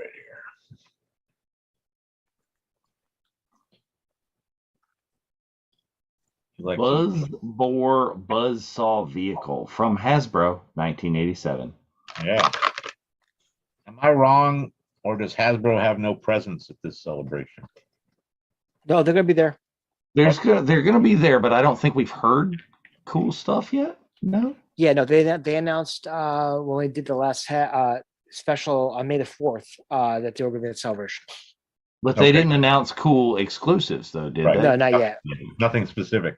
Because I was noticing when they were generally listing the lottery options for vendors or for exhibitors, and they talk about Funko and Lego, and Hasbro is like in my mind is the big three, those three. So, I mean, Loungefly, great. I'm not going to get a Loungefly bag, but good for those that want to get Loungefly bags. But I was expecting to see something about Hasbro being named just as a generality. Okay, I'm just here to say for Loungefly executives, if you're watching right now, we need a version that's 3 times the size, and I'll buy it. The actual backpack size? Just make me a bigger one of the X-Wing with the little R2 Funko that fits in it. Make it my size. There you go. Dave has spoken. There were people, there were guys slightly smaller than me. In Spencer, I sent you text from the Funko store that I was in. Yes. Wearing like Loungeflies, and I'm just like, dude. Make them look huge. Yes. Yes, actually, I like I said, if it were 3 times the size, I would want that Loungefly so bad. And there's so many others, like the Boba Fett Rocket Pack Loungefly. Yes. Some of them are pretty cool looking. But again, like you say, I mean, I have no interest because they're little tiny things. Like what would I put in it first of all, and then wearing it would be weird looking just in general. I wouldn't feel comfortable. Well, those are the 2 concerns too. It's just teeny tiny on me, and I mean, what am I putting in it? A ham sandwich, and that's it. And yep. Mama Cass. That's how it begins. Actually, like I got the Grogu one for Christmas, and now I have 12 of them. Ooh. That is how Funkos started for me. I wonder why someone. Yeah. I have no idea what you're talking about. You see one in a store in Chicago, and they multiply. Either that, or you go shopping with Spencer, and he says, "Ooh, I think you're gonna like this, Dave." Yes. And I'm sorry, when on Free Comic Book Day they're buy 2 get 1. You start off with, ooh, I need that one, and then you're like, well, if I'm buying 1, I might as well buy 2, and then I get 3. Ooh. I have part of that scene with the wheel and Grievous and Obi-Wan set up in my hallway in action figures. Ooh. That's kind of cool. I have like shelves in the hallway that go around the top, and part of it is them. Obi-Wan has 14 broken ribs. Well, he already lost his legs. I'm surprised he's breathing. When he tries to kick Grievous in the junk and basically... Oh, look at that. You should punch him in the heart. That's what he like Wolfman's got nards. No. Ooh. He's got some crazy claw feet. Oh no, he stepped on his toe. Look at that. He just broke his knees and his face. Yes. And then somehow held on. Like his fingertips are like super Jedi powerful. Boink. Ooh, right in his chest cavity. Like he couldn't have done that without opening it up. You should have showed him stuff some like oily rags in there or something. Damn. Yeah, Dave, I have Dave Jolly, I have over 600 myself. Yes, I am not at 600 yet, Dave. I don't. He said yet anymore. This is being recorded. He did say yet. Yes.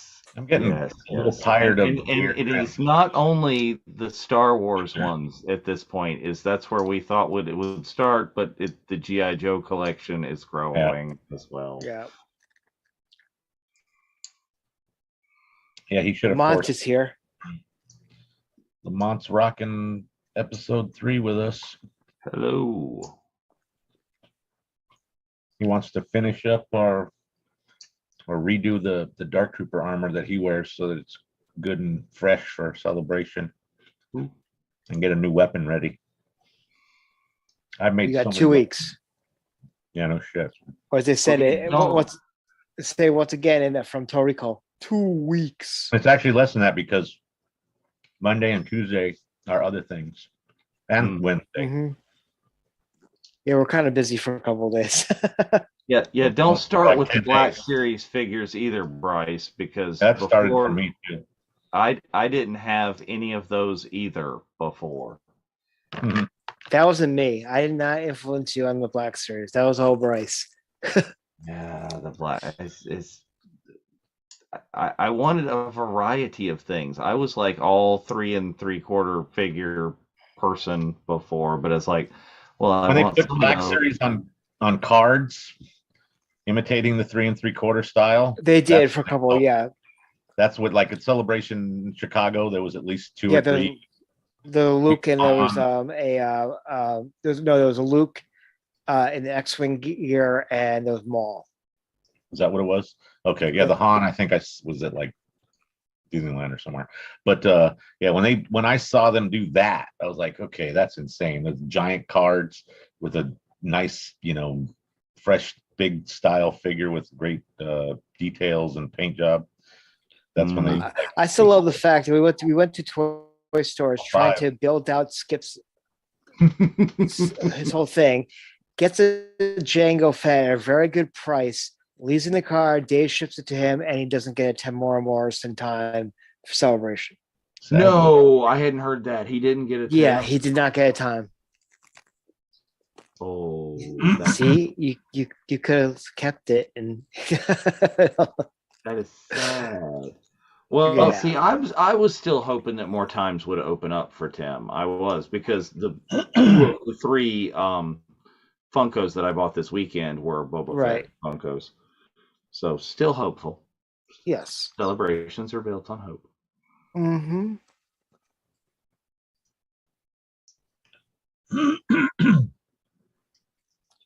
Yeah, I agree with you. Actually, no, not the Hot Toys figures. Oh, you will go broke. Oh no, she's an admin for Sideshow. So Ashley, about the Hot Toys figures, my address is.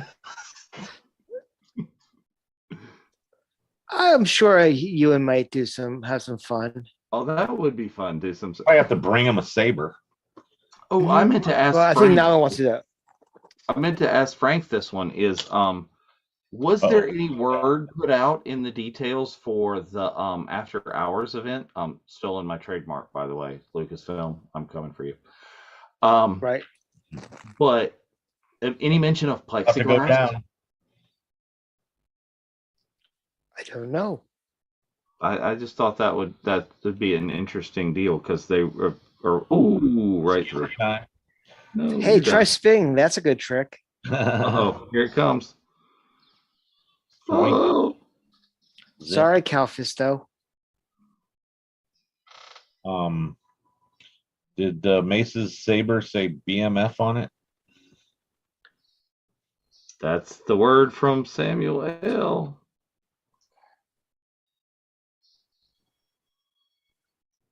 Or BAMF? Ian loved filming the saber scenes.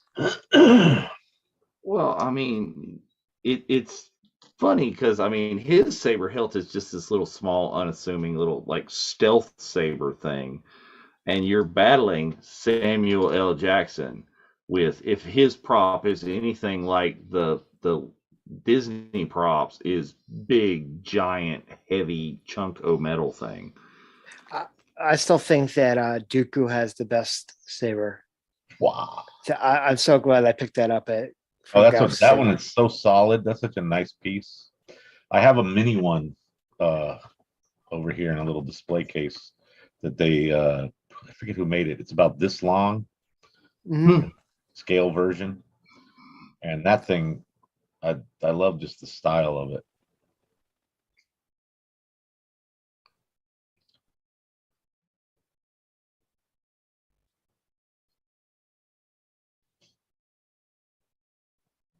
You're under arrest. So why does he call him my lord there? That doesn't make a whole lot of sense to me. It's like senator, emperor, like chancellor. Yeah, he's chancellor now, right? Right. No, I hate this no crap. Oh, like no, my saber catches the force lightning. It's like no. Mark says Master Replica made it. That sounds about right. I used to get a lot of Master Replica stuff, but it was, it's got no blade and whatever. So do you think the scarring came from the lightning? He's getting zapped in the face and it's making him ugly. Or is he like a Nosferatu? Oh, like revealing his actual, yeah, that's the thing. Did he reveal his actual true self, or did he get worse looking from it, just in general, like damaged? Transform this decayed form to Palpatine, the ultimate power. That's one saber I need to buy. I've seen them at cons, is a full replica of the Thundercats sword. Oh, yeah. Completely. I need a Sword of Omens.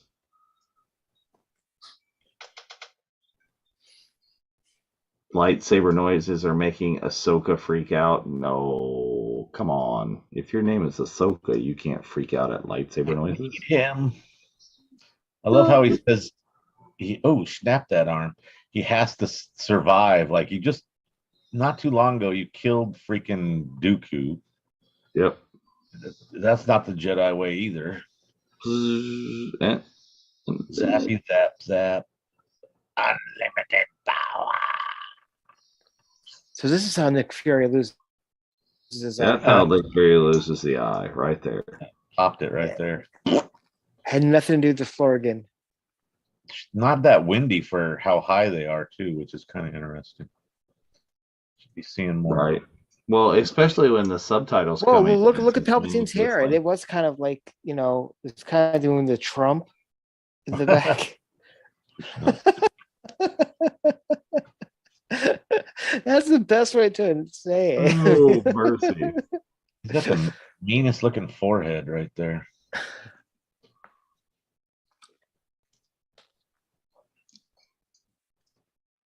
Okay. And it's just I give up. We're done. You help me save Padme's life. It's not like that's all I want. How can I live without you? Okay, so here's the thing.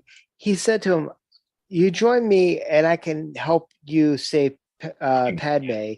And he's like, we can work on this together. It's like, dude, you're just saying, it's like fake it till you make it. Like, yeah. We could do this. Okay, you got the job. Okay, we'll figure it out when you get here. And like a few minutes earlier, he's telling the story of Darth Plagueis. Why he's very highly, insinuating that he already has this power, or Darth Plagueis' apprentice, which, spoiler alert, he is. Right. It kind of implies that in the story too, though. Yeah. Sherry says he has a Klingon head. Yeah, he does. Oh, yeah. It's almost like a reverse Klingon head, actually. It depends on what kind of Anakin went from POS. Yeah, Anakin went from I can't live without her. I'm sorry. And then he turns a second later. Okay. Mm-hmm. I'll do whatever you tell me. Like, go from remorse to resolve.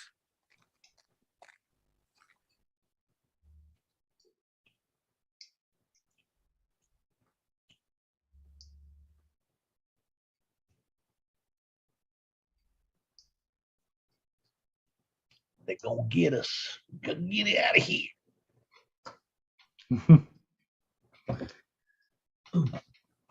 See, that was Bryce. The speaking of hawking the trek, that was my original theory on the Grand Inquisitor, which is this is how they're going to explain it, which is like they did Klingons from the original series, and then to what they looked like with the regular foreheads, and then later Klingons that have the big thing. It's like that there's a worker class, and then there's a this class of the different subspecies, maybe, or different species of the same people on the planet. Sort of like how the Trandosians kind of looked a little bit different. Mm-hmm. And the dog-faced boy people, some of them looked a little bit different. Yep. Kill every Jedi, and then you'll be more powerful to save Padme.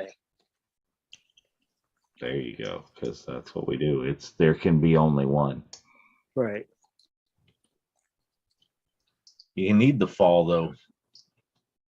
Lamont's talking about loving and hating this movie because of the fall of the Republic and how far Anakin falls, but you got to have him dive deep to be able to come back as Vader in the next stuff. Notman says, Dave, you don't see this kind of action on the Enterprise. Then you haven't seen enough episodes, my friend.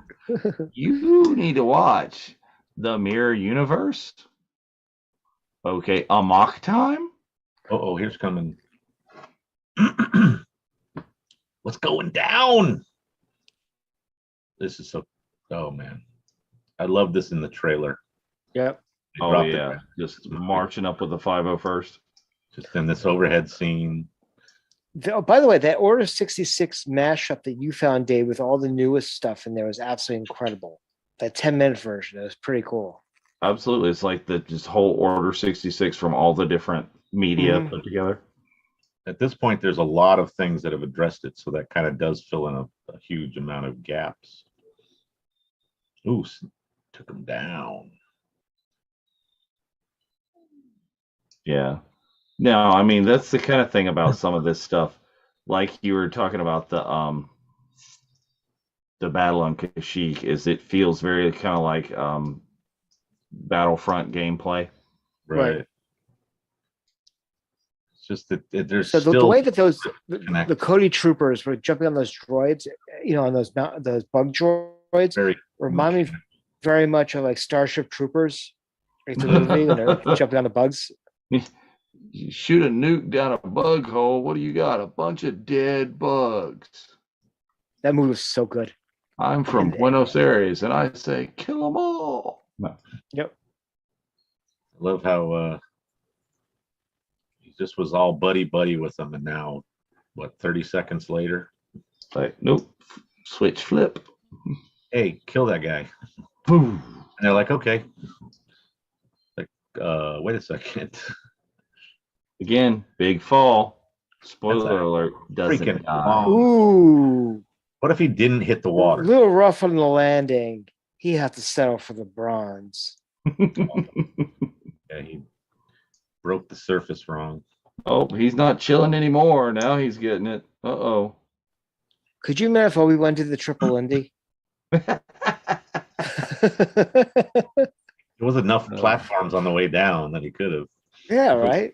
Okay, see, that's a deep fake. I want to see recut this scene with Rodney Dangerfield as Ewan McGregor.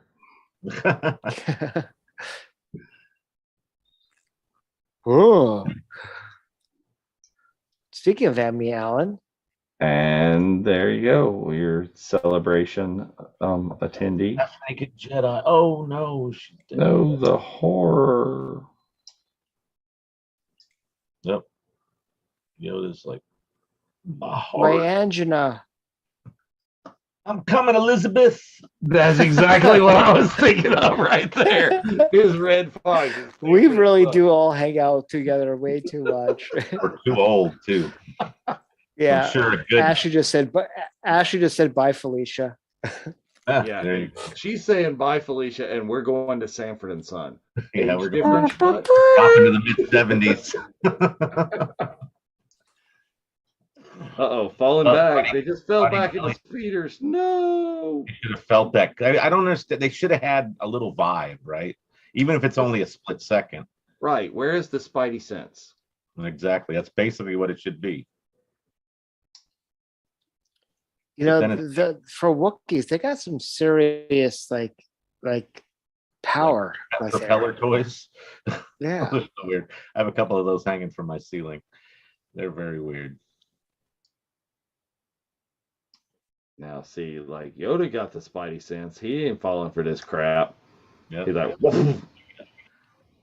Yes. We still need a Jeff Caffrey Cribs episode. Yes. First. See, that's like an entire show. Is all of us and Star Wars Cribs. Mm-hmm. I could probably do multiple shows. Well, I'm talking about like a series of shows. Oh, right. Like it might not be an hour show or something, but everybody episode is your Star Wars crib, your Star Wars crib, your Funko crib. Yep. I love that kid's reaction. That might be a cool new idea for the VCN. Mm-hmm. That's what I'm talking about. Okay, cool. I feel what you're doing. Star Wars cribs right there. The temple's so beautiful as it burns. Oh no. She's having hormonal issues.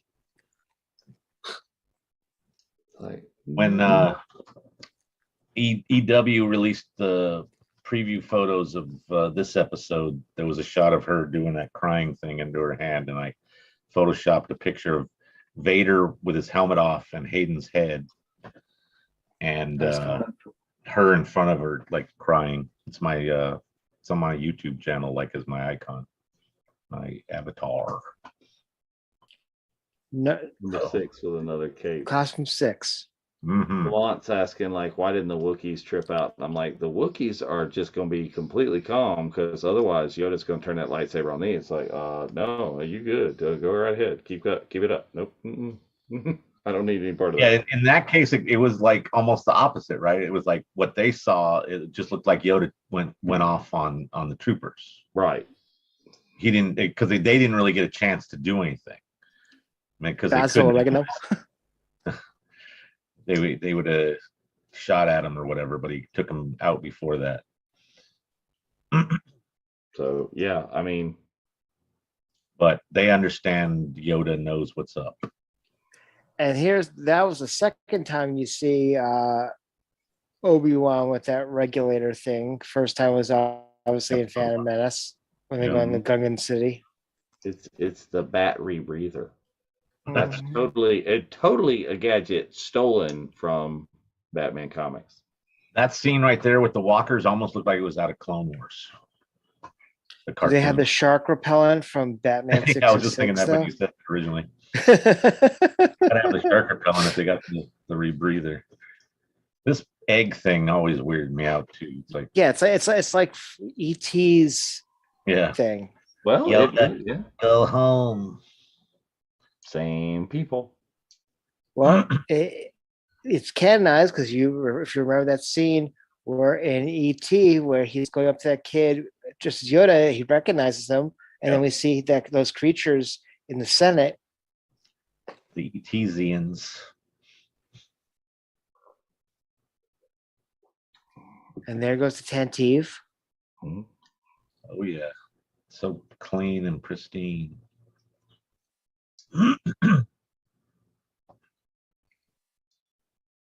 Oh, did we miss Jet getting taken out there? Yep. Yeah, or Jet. He's going to be Jimmy Smits celebration though. Yes, he will.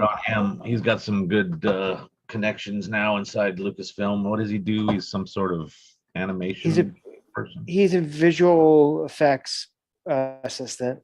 Right. Oh, you're talking like he's got some good connections now.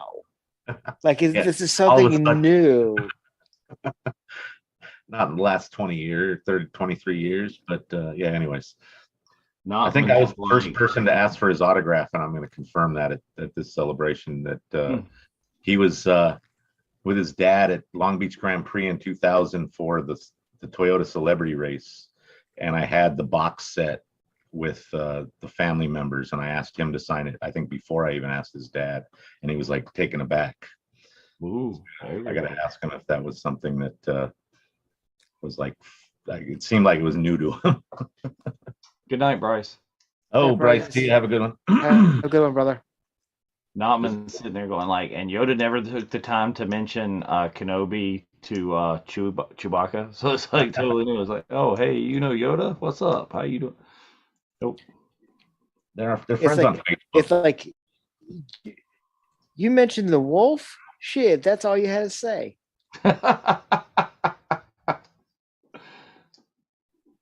Since we're already talking about Pulp Fiction. Mm-hmm. Needs to be more Star Wars Pulp Fiction mashups. There you go. Very Just timely. somebody cast Travolta in Ahsoka. That's just what we need. You know what they call a bantha with cheese? I don't know. It's not a bantha with cheese. 12 parsecs with cheese. You know what they call it? It's a snuffleupagus with cheese. There you go. Shit, they don't even know what a parsec is. That's the move. Lucas absolutely had no clue when he wrote that scene. It's called Retcon 101.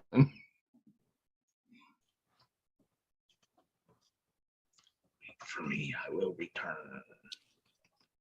You see, if she just stayed at home and watched, Real Housewives or the Kardashians, she would not have gone to Mustafar, and she'd probably still be alive. Yeah, she didn't need to. Well, it was like he needed to put up a trigger notice. Or maybe at this point right here, she could say, hey, maybe don't go to the temple and kill younglings. Oh, yeah. Maybe stay here. Maybe leave it alone. Didn't he already do that, though? So, I guess he has already done that at that point. He's not feeling the guilt as much as he should, maybe. Yeah. So, yeah, he's done it there. She just doesn't know it yet there. Yeah. I love Grievous's ship. It's got a very hot roddy kind of. I was thinking it reminds me of the Batman the animated series. Oh, that too. Yeah. Oh, yeah, that profile was very much like that big front end. And he should have done what they did in Batman '89, just gone up to one of the moons, and then fall right in front of it. That little dip. Yoda should be going down the hallway like Grogu, like bloop, bloop, bloop. Speaking like Grogu. What about Grogu? Oh, remember that episode where Luke shows his memory, and it was during Order 66. He's there somewhere. We just missed him. Down here somewhere. Yep. See him scurry by in the background. That'd be funny. See, but you say that as a joke. But one of these days on Disney Plus, we're just going to be innocently watching this movie, and that's going to be in there. Yeah, we know that's going to be the special edition. Say that they've updated it; it'll just be in there. Nowadays, they can do that so easy. It's not they don't have to make a big deal about it if they don't want to. But people will notice, maybe. Yeah. See, I'm still waiting. How many days did it take them to get rid of Gene's guy? Right. Yeah, that was 2 or 3. Or the coffee in Game of Thrones, or in Book of Boba Fett, the other side of that set piece. Right. Oh yeah, the inside of the like you could see the facade. Yeah. So I'm also still waiting for them in the middle of Jeremy. Rest in peace. In the middle of the duel Mustafar, that all of a sudden they're looking up on one of the mountains and you see Scar Mufasa fighting, and they stop and watch. Hear Vader in the background, James Earl Jones talking. Yeah, he's like, wait a minute. Brother, no. Yeah. So who played the other pilot in this scene? Is he known at all? I'm sure somebody knows who he is, but because Jeremy, look at it. I love how there's all these traffic lanes, but they're just like, whoop, we're gonna come in this way. Around everything. I'm waiting for it to be like Back to the Future 2. Taxi cab. Sort of Fifth Element-esque too. Yep. It very much is. That's the way R2 just pops up out of this thing every time. It's so funny. Yeah, it's like he has an ejection seat in that thing. It's like, pew. Boink. He releases little thing, it pops him out. He seemed a lot less active in the original trilogy. So, yeah, I thought it was actually pretty cool that we got Duchess Satine and Barasafi going to be in the after hours room. Yeah, I I think mean, a like nice Frank selection was of saying, it's artists. a really good mix. Not artists, but actors, I should say. Yeah. Well, artists, actors. Yeah. But yeah, still the two that shocked me for being in that room were Matt Wood and Mike Quinn. Right. Yeah. When I saw Mike, I was like, oh. And then with the same with Matthew, because he, like you said, he's a presence in the main room and current. I love that. Too. I love Yoda. I mean, there's some people in the main room that honestly I think would have been better suited in the other place, but right. Like Ewan. Who's he killing? Oh yeah, put that dude in the after hours. You know where that dude needs to be? That dude needs to be Boonta Eve. That's where. They should just nix having him there and be like, oh, you can go hang out with those Boonta guys. Yeah. He got a pretty new red robe. 7, I think, or 8. I don't know. It's at least 6, but probably more like 7. Dead people, dead kids everywhere. No, you caught them at nap time. Did you know? This is nap time. Somebody spiked their juice. They're all just having happy naps. No, I want to see some. But they didn't bring up their mats, So Sherry's saying 7. Oh, hey, there you go. Nice dice. Skewer and sklibbity sklap. Ooh, snap. Where is Jar Jar to save us all? He's right here. He's always right. There he is. We still blame Jar Jar for this whole thing because, like I said, I think Palpatine underneath his robe was going like this. Jar Jar granted him the emergency powers. Yeah, like where is Jar Jar in this day? He's not like hanging out, going like, "Oh no, Misa thinking this is bad." He's watching it somewhere. I love that shot when they first see the eyes. Oh yeah, that was a great piece from the trailer too, and like some of I think they just had still images of that everywhere. It was sort of like wasn't it on artwork on like product, like they used overly used Maul for everything in episode 1. I think so, yeah.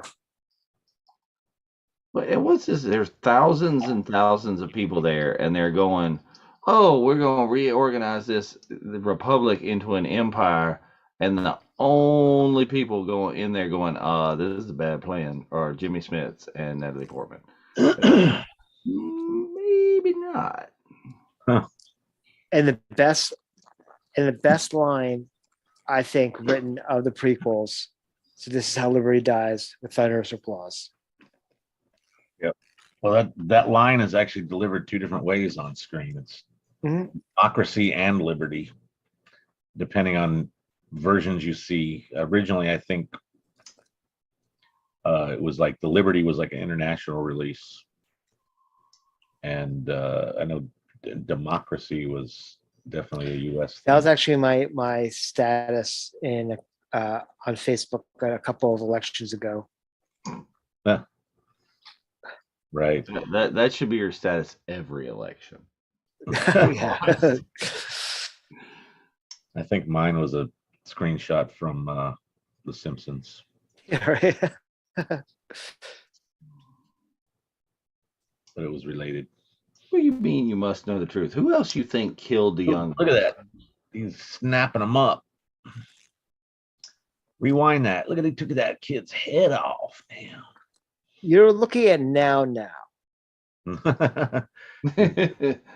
When's this? This is now.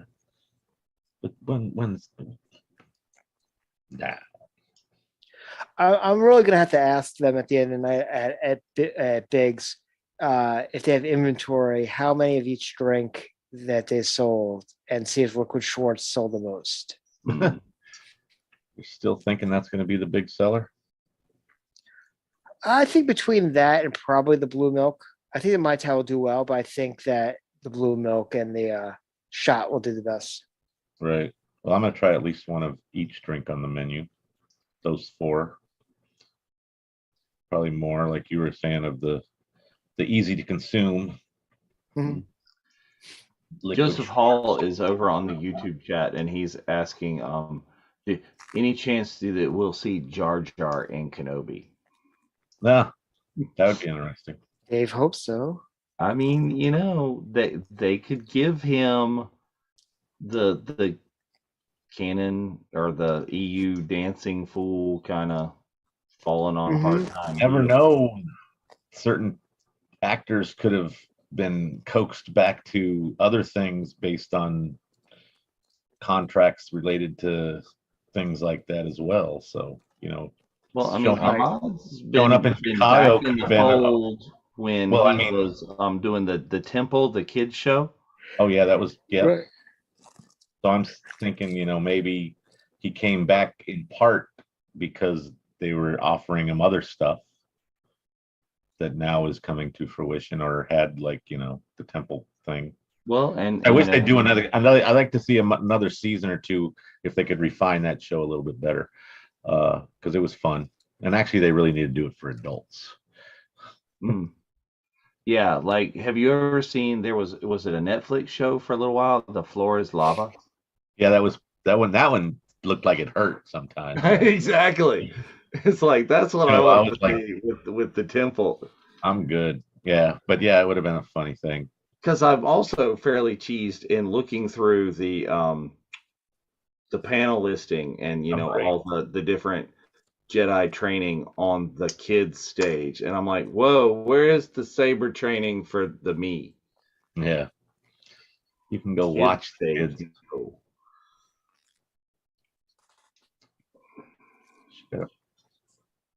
Outfit 8, share. Yep, there she goes. She's right ahead of me.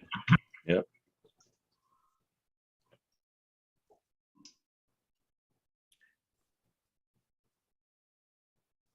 Anakin's the father. Like you didn't know that Anakin was the father. Like, maybe who did you think it was their chief? Like Jar Jar? Like, come on, man. You are supposed to be the power of you're a space wizard, and you don't get Who this. else does she spend all of her time with, anyways? Well, the original script that that George wrote was that he's like, I've always known, how could I not? But it made Anakin happy, so I just turned a blind eye. I mean, that whole monologue was fantastic, but they cut that. That's cool because that would kind of tie into his own thing that gets revealed in the Clone Wars. Right. Ashley says Obi-Wan was Maury before Maury. Well, I thought Lamont's comment was good as well. Yoda should be giving Obi-Wan a bunch of shit right now about training Annie. Asking how you feel about training him now. Like he trained his father. Oh. I like the kind of evolution of the Naboo ships, that we still have this super shiny, but is like a much scaled down version, but still has that kind of styling. It isn't quite as shiny though. They also learned reflection much better. They did. It does look a lot better. Like I pointed out when we watched episode 1, is that you don't see the people running up to the ship in the reflection of the ship. Okay, so what are you saying? Obi-Wan is just sitting there and he's opening and closing a door hatch that's an automatically opening and closing door hatch with the It's like, press the button, Obi-Wan. I mean, really just press the button. It's okay. But do you notice that he was crouched down? I mean, do you think I don't think it's like an easy 20-minute commute. Do you think he's crouched down like that the entire time? His knees will be horrible. I don't know.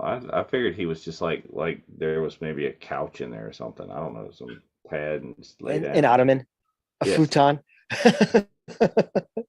Hanging out.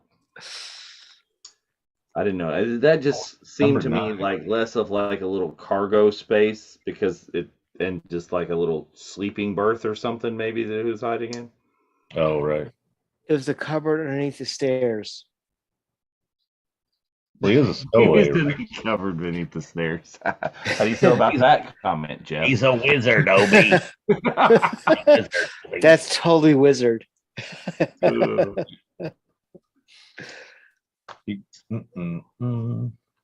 C-3PO flying?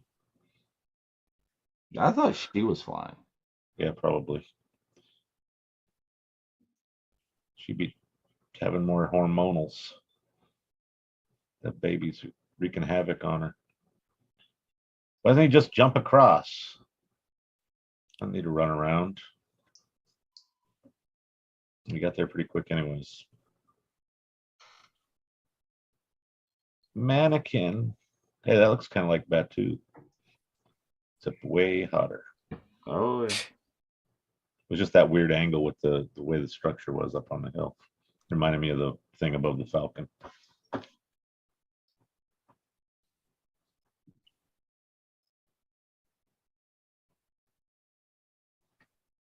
He was kind of right. It's like there was recording of it. He didn't just tell me that. That kind of happened. Hmm.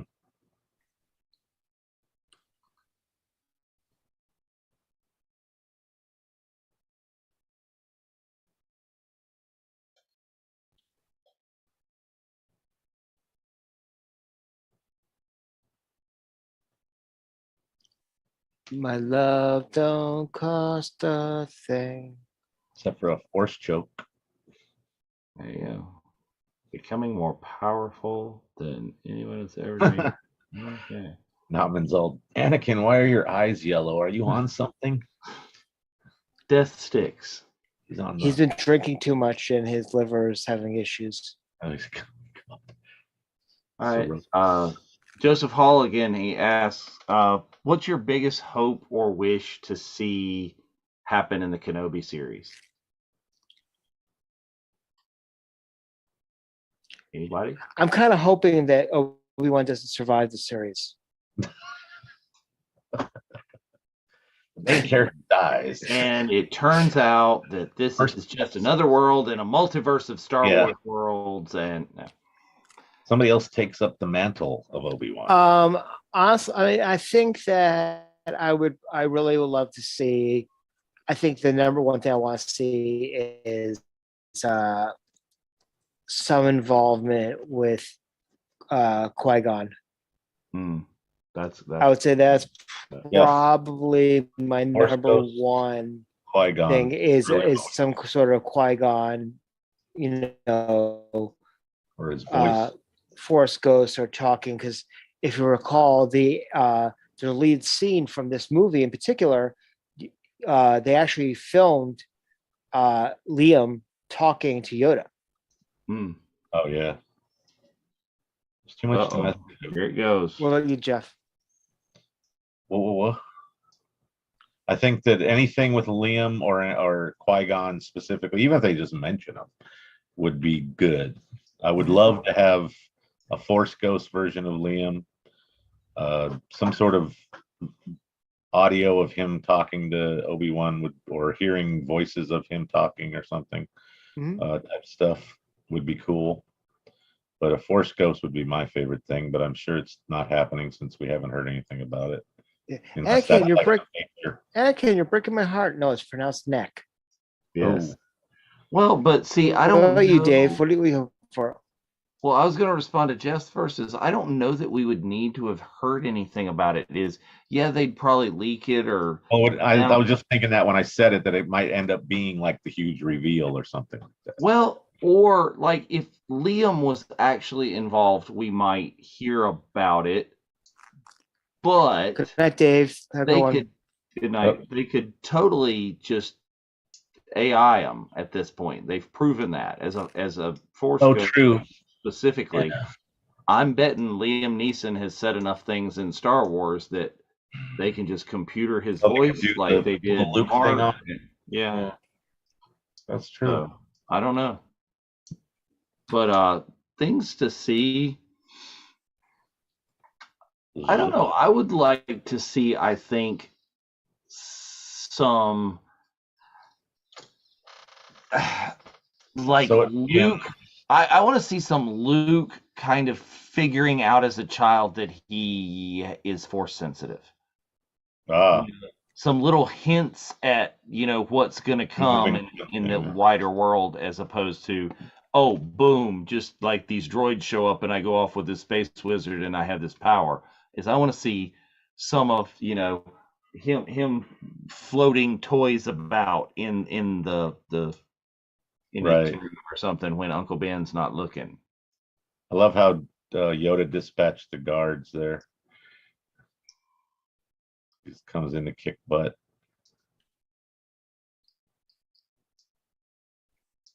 So, Lamont, if you like to quote about only Sith steal in absolutes, there's an entire episode of the Unifying Force about do only Sith steal in absolutes? Are the Jedi just as bad?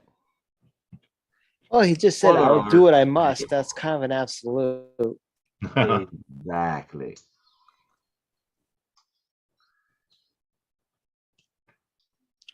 And I love the fact that they trained and shot this at full speed. Like they didn't slow down. They practiced it at full speed. This is like, I love this part with the hitting the walls. 20-minute fight. It's like so long. Or a half hour from. And if you're a Funko fan, you could see my signed Duel of Mustafar set on that Star Wars Funko show, which is now on the VCN. Totally is. It's right there.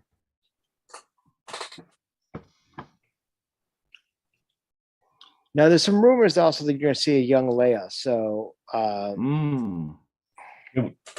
They're talk that Bale or Jimmy Smits was in it or involved. I think he'll see him. Ooh, doink, head over heels. Yeah, I was about to say, Asso Tiguero. Yeah, exactly. Look at that. He's ready to throw that. Yoda's going full Matrix. He just pulled a Cad Bane and revealed his weapon.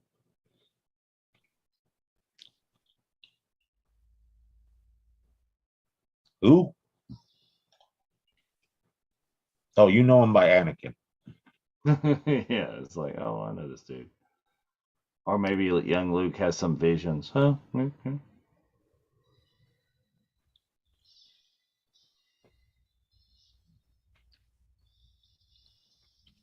That might be why he wants to go to Toshi Station so bad. He's all visions of how cool it is. Oh no, chokey choke. Oh yeah, no, that Terminator hand. Yeah, it's got some extra power on it. You see, when Anakin gets thrown to the lava later on, they should just have a scene with him going like this.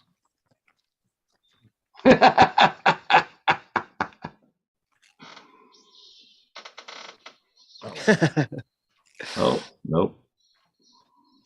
Like, think again, son. Everybody's still in the Senate chilling, like, what the hell is this? It's empty.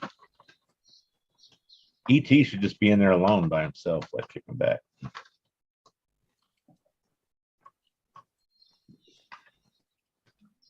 Flippity flip flap flop flirt. Nauman's like, that's how I want my photo with you, and what? Him choking or him? That's what I was thinking too. I'm like, with you laying on the ground and him like pressing the saber down into your face. I don't know. I don't get what you want. Or this one, the force push, both of you. Yeah, that would be flying backwards, get him to fall down. Oh no. Messed up the system, son. There it is. Self-destruct. Wow. How would they even build that crap? Put it out there. I mean, set it up. I'm sure they build it off site, but then trying to just set it up, you'd have to have, like, I guess the guys that work out there have the right gear, so. Or there's like droids everywhere or something. Or whatever they are, they have to be heat resistant for sure. how many pictures do you think at Celebration though? But it's not, a lot of people will be like kneeling down, so it looks like Ewan has the high ground. I hate you. Sure, there'll be some. What if somebody comes full Anakin cosplay and does that? I'm sure there'll be a number of them. Well, that's more like, and that would be more like one for Hayden. It's like, do it.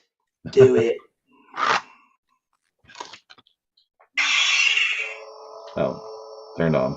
Nope, go off. There.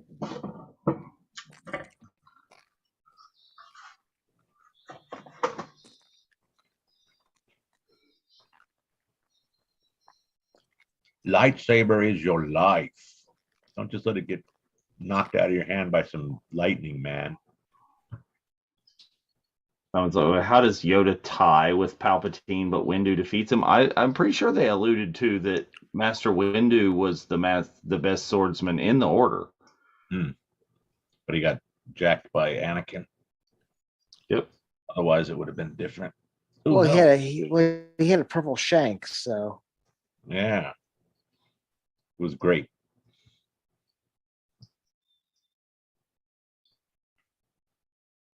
well, it's a good thing Palpatine's not regimental.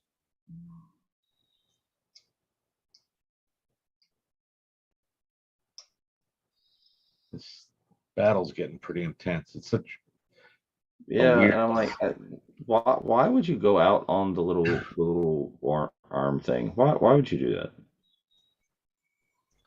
It'd be like a gymnastics bounce beam. That's how a lightsaber battle on top of that. Yeah, Yeah, yeah. Makes sense. In 900-degree heat. It's so trippy seeing two blue sabers fighting each other, though. Yeah, I was just thinking about that. Would have been interesting. And here's the famous shot. Oh yeah. Is when the whole story about the kyber crystal bleeding when someone turns to dark side, if halfway through you see like the juxtaposition of his turning Anakin red, saber turns. That'd be true too. You never know. They could always come back and change that kind of stuff. When they put Grogu into that scene. That scene with Yoda crawling through the cables was reminiscent of Grogu trying to fix the ship for Mando. I don't know. That was still very. Oh, it was the McCain. I say McCain. Hard to me. You were breaking up there, Spencer. I didn't hear most of what you said. Yoda does die hard. Come out to LA, see some friends. Come out to Tatooine. Yeah, Coruscant. No, he lost his McCain.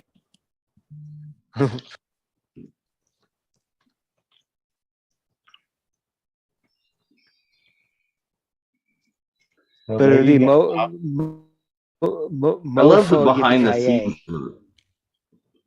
I love the behind the scenes of this one with them just crawling around on the partial prop with all the green screen stuff in the background and just like little fiberglass rods beating each other. So this is what Yoda looks like when we would take off his cape in the Kenner toy. Right. Yes. Ronnie Yoda. Okay, for all those people who freaked out about Luke running away into exile in Last Jedi, what did Yoda just do? I failed. All the into way. exile. Let's go. Yep. Which makes Yoda's speech in Last Jedi that all the more powerful about failure and learning from it.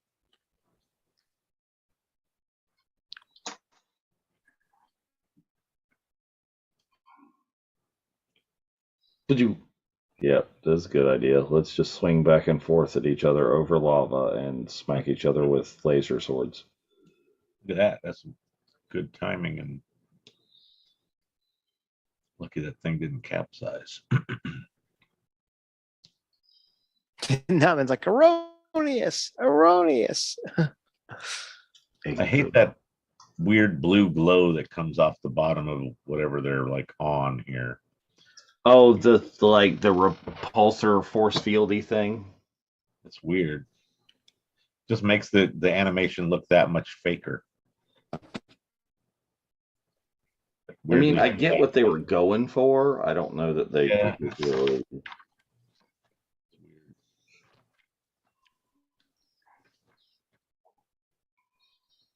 3 hours into this fight. Yeah. It's the next movie now. And neither one of them broke a sweat, even with the lava. Anakin was looking a little sweaty there. Well, the lighting in this one bothers me a little bit because, like, Obi-Wan's eyes just go totally black here. And I'm just like, Hello from below. Let's go around the workers. You're like, damn Jedi are out here fighting again.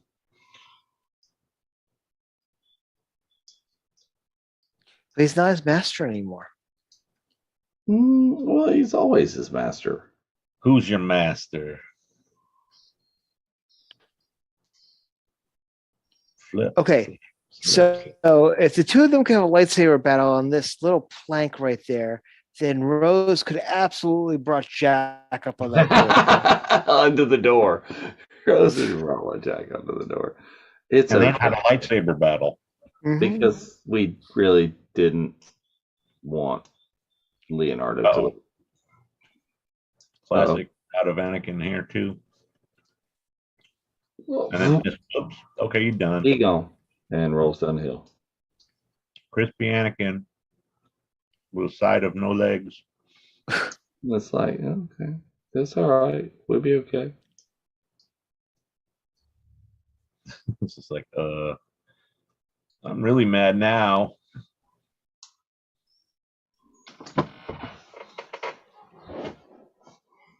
Well, I don't know that it actually said he would destroy the Sith. Didn't the prophecy just say he'd bring balance to the Force? Oops, he did it again.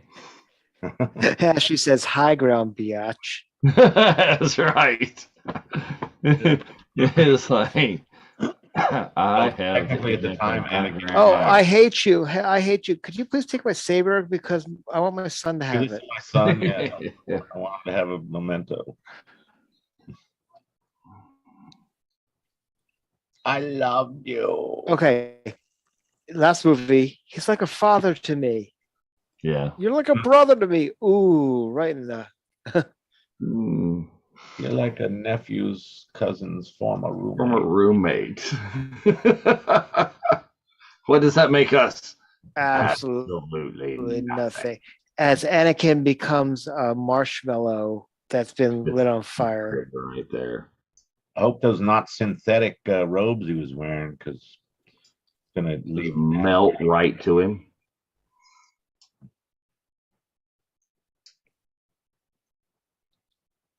And beep, beep, beep, beep, beep, whistle, whistle. Translation: don't kill me now. Let's get out of here. Yep. As my son almost accidentally ignites my lightsaber through his head. Yes. I mean, Luke having about as much sense as a porg. Look.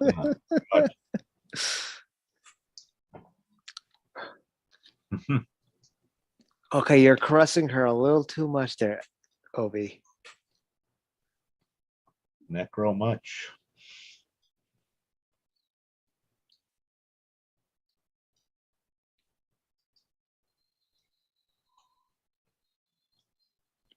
And thus fireproof robes were created. There you go. Yes. And 3PO becomes a Johnny Cab.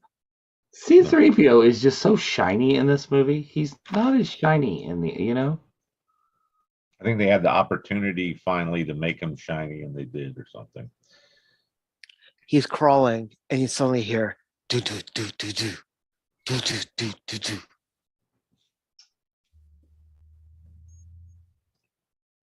Oh, buddy. Papa Palps. Go for Papa Palpatine. Let's see. smelling like rubber and burnt bacon.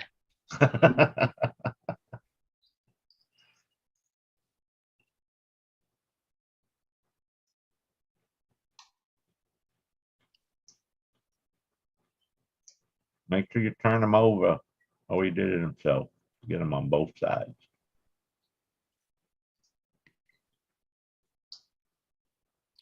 And today I learned that the Death Sticks guy, Sleaze Bago, same actor played Mouse in The Matrix.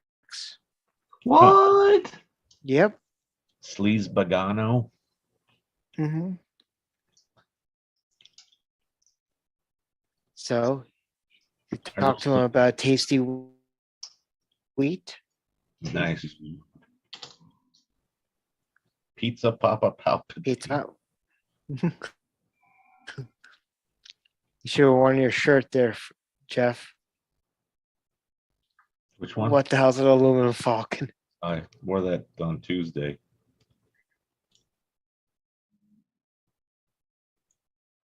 Today is Black Spire. Mm-hmm. I haven't seen as many things in the latter part of this episode as I had in the first half, basically, or first third, that were literally reminding me of Batu, either product or just general.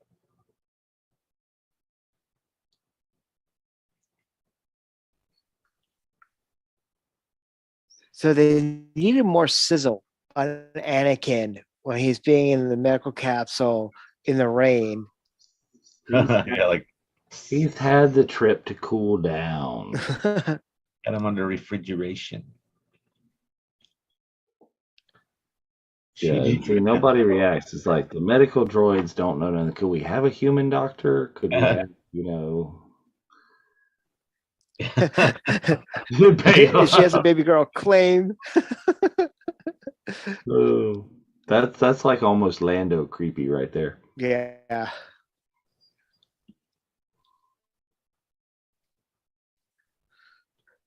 With the left, is that like leaving the cake out in the rain? Does that count as an outfit change? Is that the last one? She's in the hospital gown. So see, it was synthetic robes. There, Jeff. They're picking the robes like right out of the skin. Cheap ass Anakin Empire robes, not Empire. Republic. I don't know. 10. It's a baby. Do you have health insurance? Well, it could have been worse. He could have asked if he needed extended warranty on his car. I'm trying to reach you.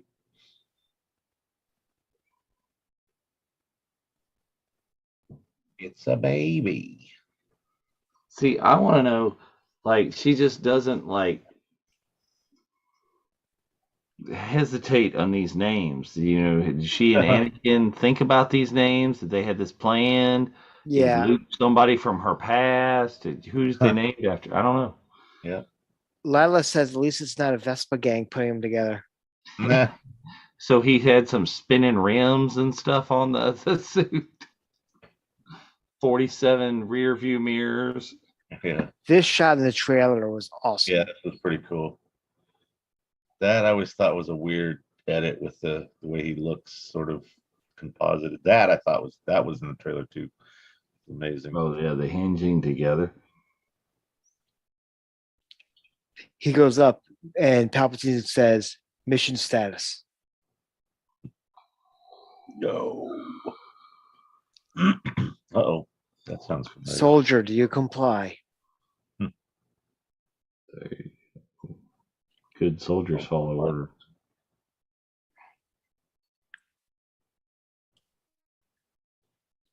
There's good in him. He's extra crispy, but there's good in him. Well, see, she doesn't know he's extra crispy. Nobody ever knows her. And Obi-Wan doesn't technically know that he's still alive, right? I would not think so. Because, I mean, if Obi-Wan does know that he's still alive, Obi-Wan may be the asshole here. Uh-oh. Okay, this is the perfect time where you start playing the beginning of Lightning Crashes, because it's a juxtaposition between the old man dies and the baby is born, and the placenta hits the floor, and Lord Vader. Yeah. And they probably just got him still strapped down here. Right. For drama. Where's my wife at, man? What'd you do?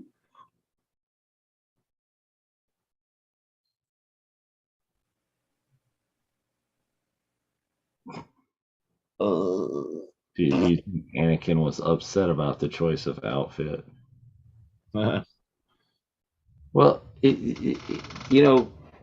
Notman, it just seems to be putting him automatically in this big mechanical outfit. Seems extreme. Everybody else would have gotten like a couple of days in a bacta tank and been back to good. It seems slightly extreme. Seems like he would still be suffering, right? Like he's not even healed yet. Right. Yeah. I mean, do you think that his health insurance would have covered like physical therapy, or was he HMO or PPO? Well, I mean, like Maul just got like Grievous legs, and he was good. Yeah. He didn't end up in this whole big dooflachi.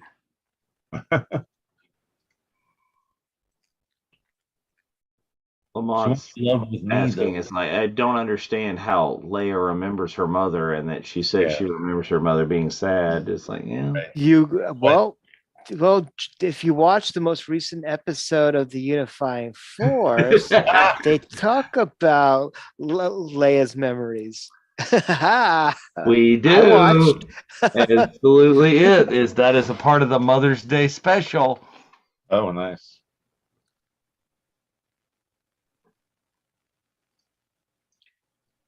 Is training for you. Yeah, learn why you effed up as a teacher. My old friend has learned the path to immortality. So, well, I guess this is it didn't happen before then, because the episode where Yoda learns about Force ghosts and all of that is in the Clone Wars cartoon show. Right. So that's just prior to this, really. I mean, yeah. So I guess maybe is that theoretically where he learned and is about Qui-Gon and what's going on? Most likely, I would think. So here's one of the things. If you go to the Power of the Force costume thing, like I mentioned, a third of all the costumes are Padme's. They actually have her coffin or sarcophagus with the mannequin with the outfit in there. They forgot to colorize the queen. Yeah, she's in black and white. I must kill. 11. I thought it was 10. The Japor snippet. I can go buy one on Batu. Mm-hmm. And look at young Tarkin. Oh, yeah. I didn't hate this as much as a lot who still looks better than the version that they did in Rogue One. Well, yeah, that was a little. I didn't hate that one. Because Guy Henry actually looks like Peter Cushing a little bit, so they could have easily done that. Play off of the structure already. That's a great shot right there. Yeah, it's the only time you ever see Vader crossing his arms. There's a familiar ship in a weird place. Hey, so I went out for drive-through and I came back with a baby. Even when she's dead, Padme is still fashionable AF. Nothing can stop the fashion. That's Ashley talking about it. Yeah. And again, here's another Star Wars mother figure that is discussed on the last episode of the Unifying Force. It's like, we don't know much, about Maybe. about Mrs. Organa or Queen Organa, I would assume. So this, Yes. I was watching an interview with, I'm sorry, with Ewan. He was on Jimmy Kimmel, but Kimmel had COVID, so it was Mike Birbiglia as the host, and they were talking about filming the scene, and that he had invited all Oh yeah, when he was writing. his motorcycle Yeah, when he was pals writing. to come in, like he was going to impress them with this scene, and it ended up being on a blue set with a blue like mound where I guess the hut is, and then a blue like hobby horse or like gym horse that was set up on the side and didn't have any articulation or anything, and he had to do all this weird kind of acting to nothing, and all his friends were making fun of it. That Ashley just said, I love that story you're talking about. They were I guess they shot this in Australia. There we go. Well, there we are. We just finished up Revenge of the Sith, which is actually a fantastic movie. It was also the last episode of live action BBY for the character Obi-Wan Kenobi. Jeff, your thoughts? I love the movie. It's my favorite, I think, of the prequel trilogy. It has a lot of stuff going on. There's parts of it that I can't stand, but it kind of a lot of that in everything from after the original trilogy. But you know, it's got so many things with the amazing lightsaber battle and very cool space stuff going on, and the whole Anakin evolution. I just want to see what they get to next. I want to see what the Anakin and Obi-Wan are up to 10 years in the future. So I can't, how many days we got? 15 days. Yep. So Diamond just says, why does Obi clearly choose to watch over Luke, and who's watching over Leia? And I say, well, like Ashley said, he said dibs. So exactly, it's Bail Organa's taking care of that. Yep, Dave, what was your thoughts on where we are in the timeline for Obi? I mean, I love the emotion of the Anakin, you are my brother. You know, that's I think my favorite part of this whole deal. The lightsaber fight's good. The other parts are good. I mean, obviously the hello there, General, love that. But a lot of the other parts of this movie, I'm just like, okay, we got to get through this to get to that. We got to get through this to get to that. But I don't think this one's my favorite, even of the prequels. But it's good. It's a good watch. It's always it's eminently rewatchable, as I've said about some of the other ones. There are movies that are not that, right? But this one is. Yep. So I have a question real quick, because Disney Plus is recommending me A New Hope. Shouldn't it theoretically just be recommending me the next movie in the series, technically? Solo. Or so. Or at least if you remove Solo from the deal, Rogue One. Right. Right. So, anyways, continue. No, I'm very excited to go through the episodes of Clone Wars and obviously end our series with Star Wars Rebels. My favorite episode, Twin Suns. So it'll be a lot of fun. I greatly appreciate everybody being on with us tonight. Just a reminder that if you're getting to Anaheim early that week before Celebration, please make sure that you meet up with us at the Not So Virtual Cantina on Tuesday night at 8 p.m. at the Hilton Anaheim Lobby Bar, which is right in the center. And of course, starting at 4 p.m. on the Wednesday is the third annual Bunta Eve Cantina. Very excited, and we got great everything for you. It's going to be a phenomenal time. And I think that one of the things I'm most excited about, and I talked about this on Tuesday, is for what everybody else is going to see, what we've been working on for months. Oh, yeah. It's going to be fun. It's going to be a great Lots of fun. Lots of fun. It's going to be so great. And then, it's going to be a great celebration no matter what. I mean, celebration is just awesome. So anyway, thank you very much for joining us tonight. We will see you on Tuesday at happy hour. And then next week for the finale of the Finding Kenoooooobi series, which has been another fun series for us to go through. And then, we start Kenoooooobi, week after Celebration. We're going to start our watch alongs for that. We'll have the schedule up the week of Celebration as well. So from Dave, from Jeff, from Frank, who's here earlier, we got to say goodbye there. Oh, that was a reach. That was far. No, I'll just go with this is the May. Yeah. Ashley says, be there or be a moof milker. Ooh. All right.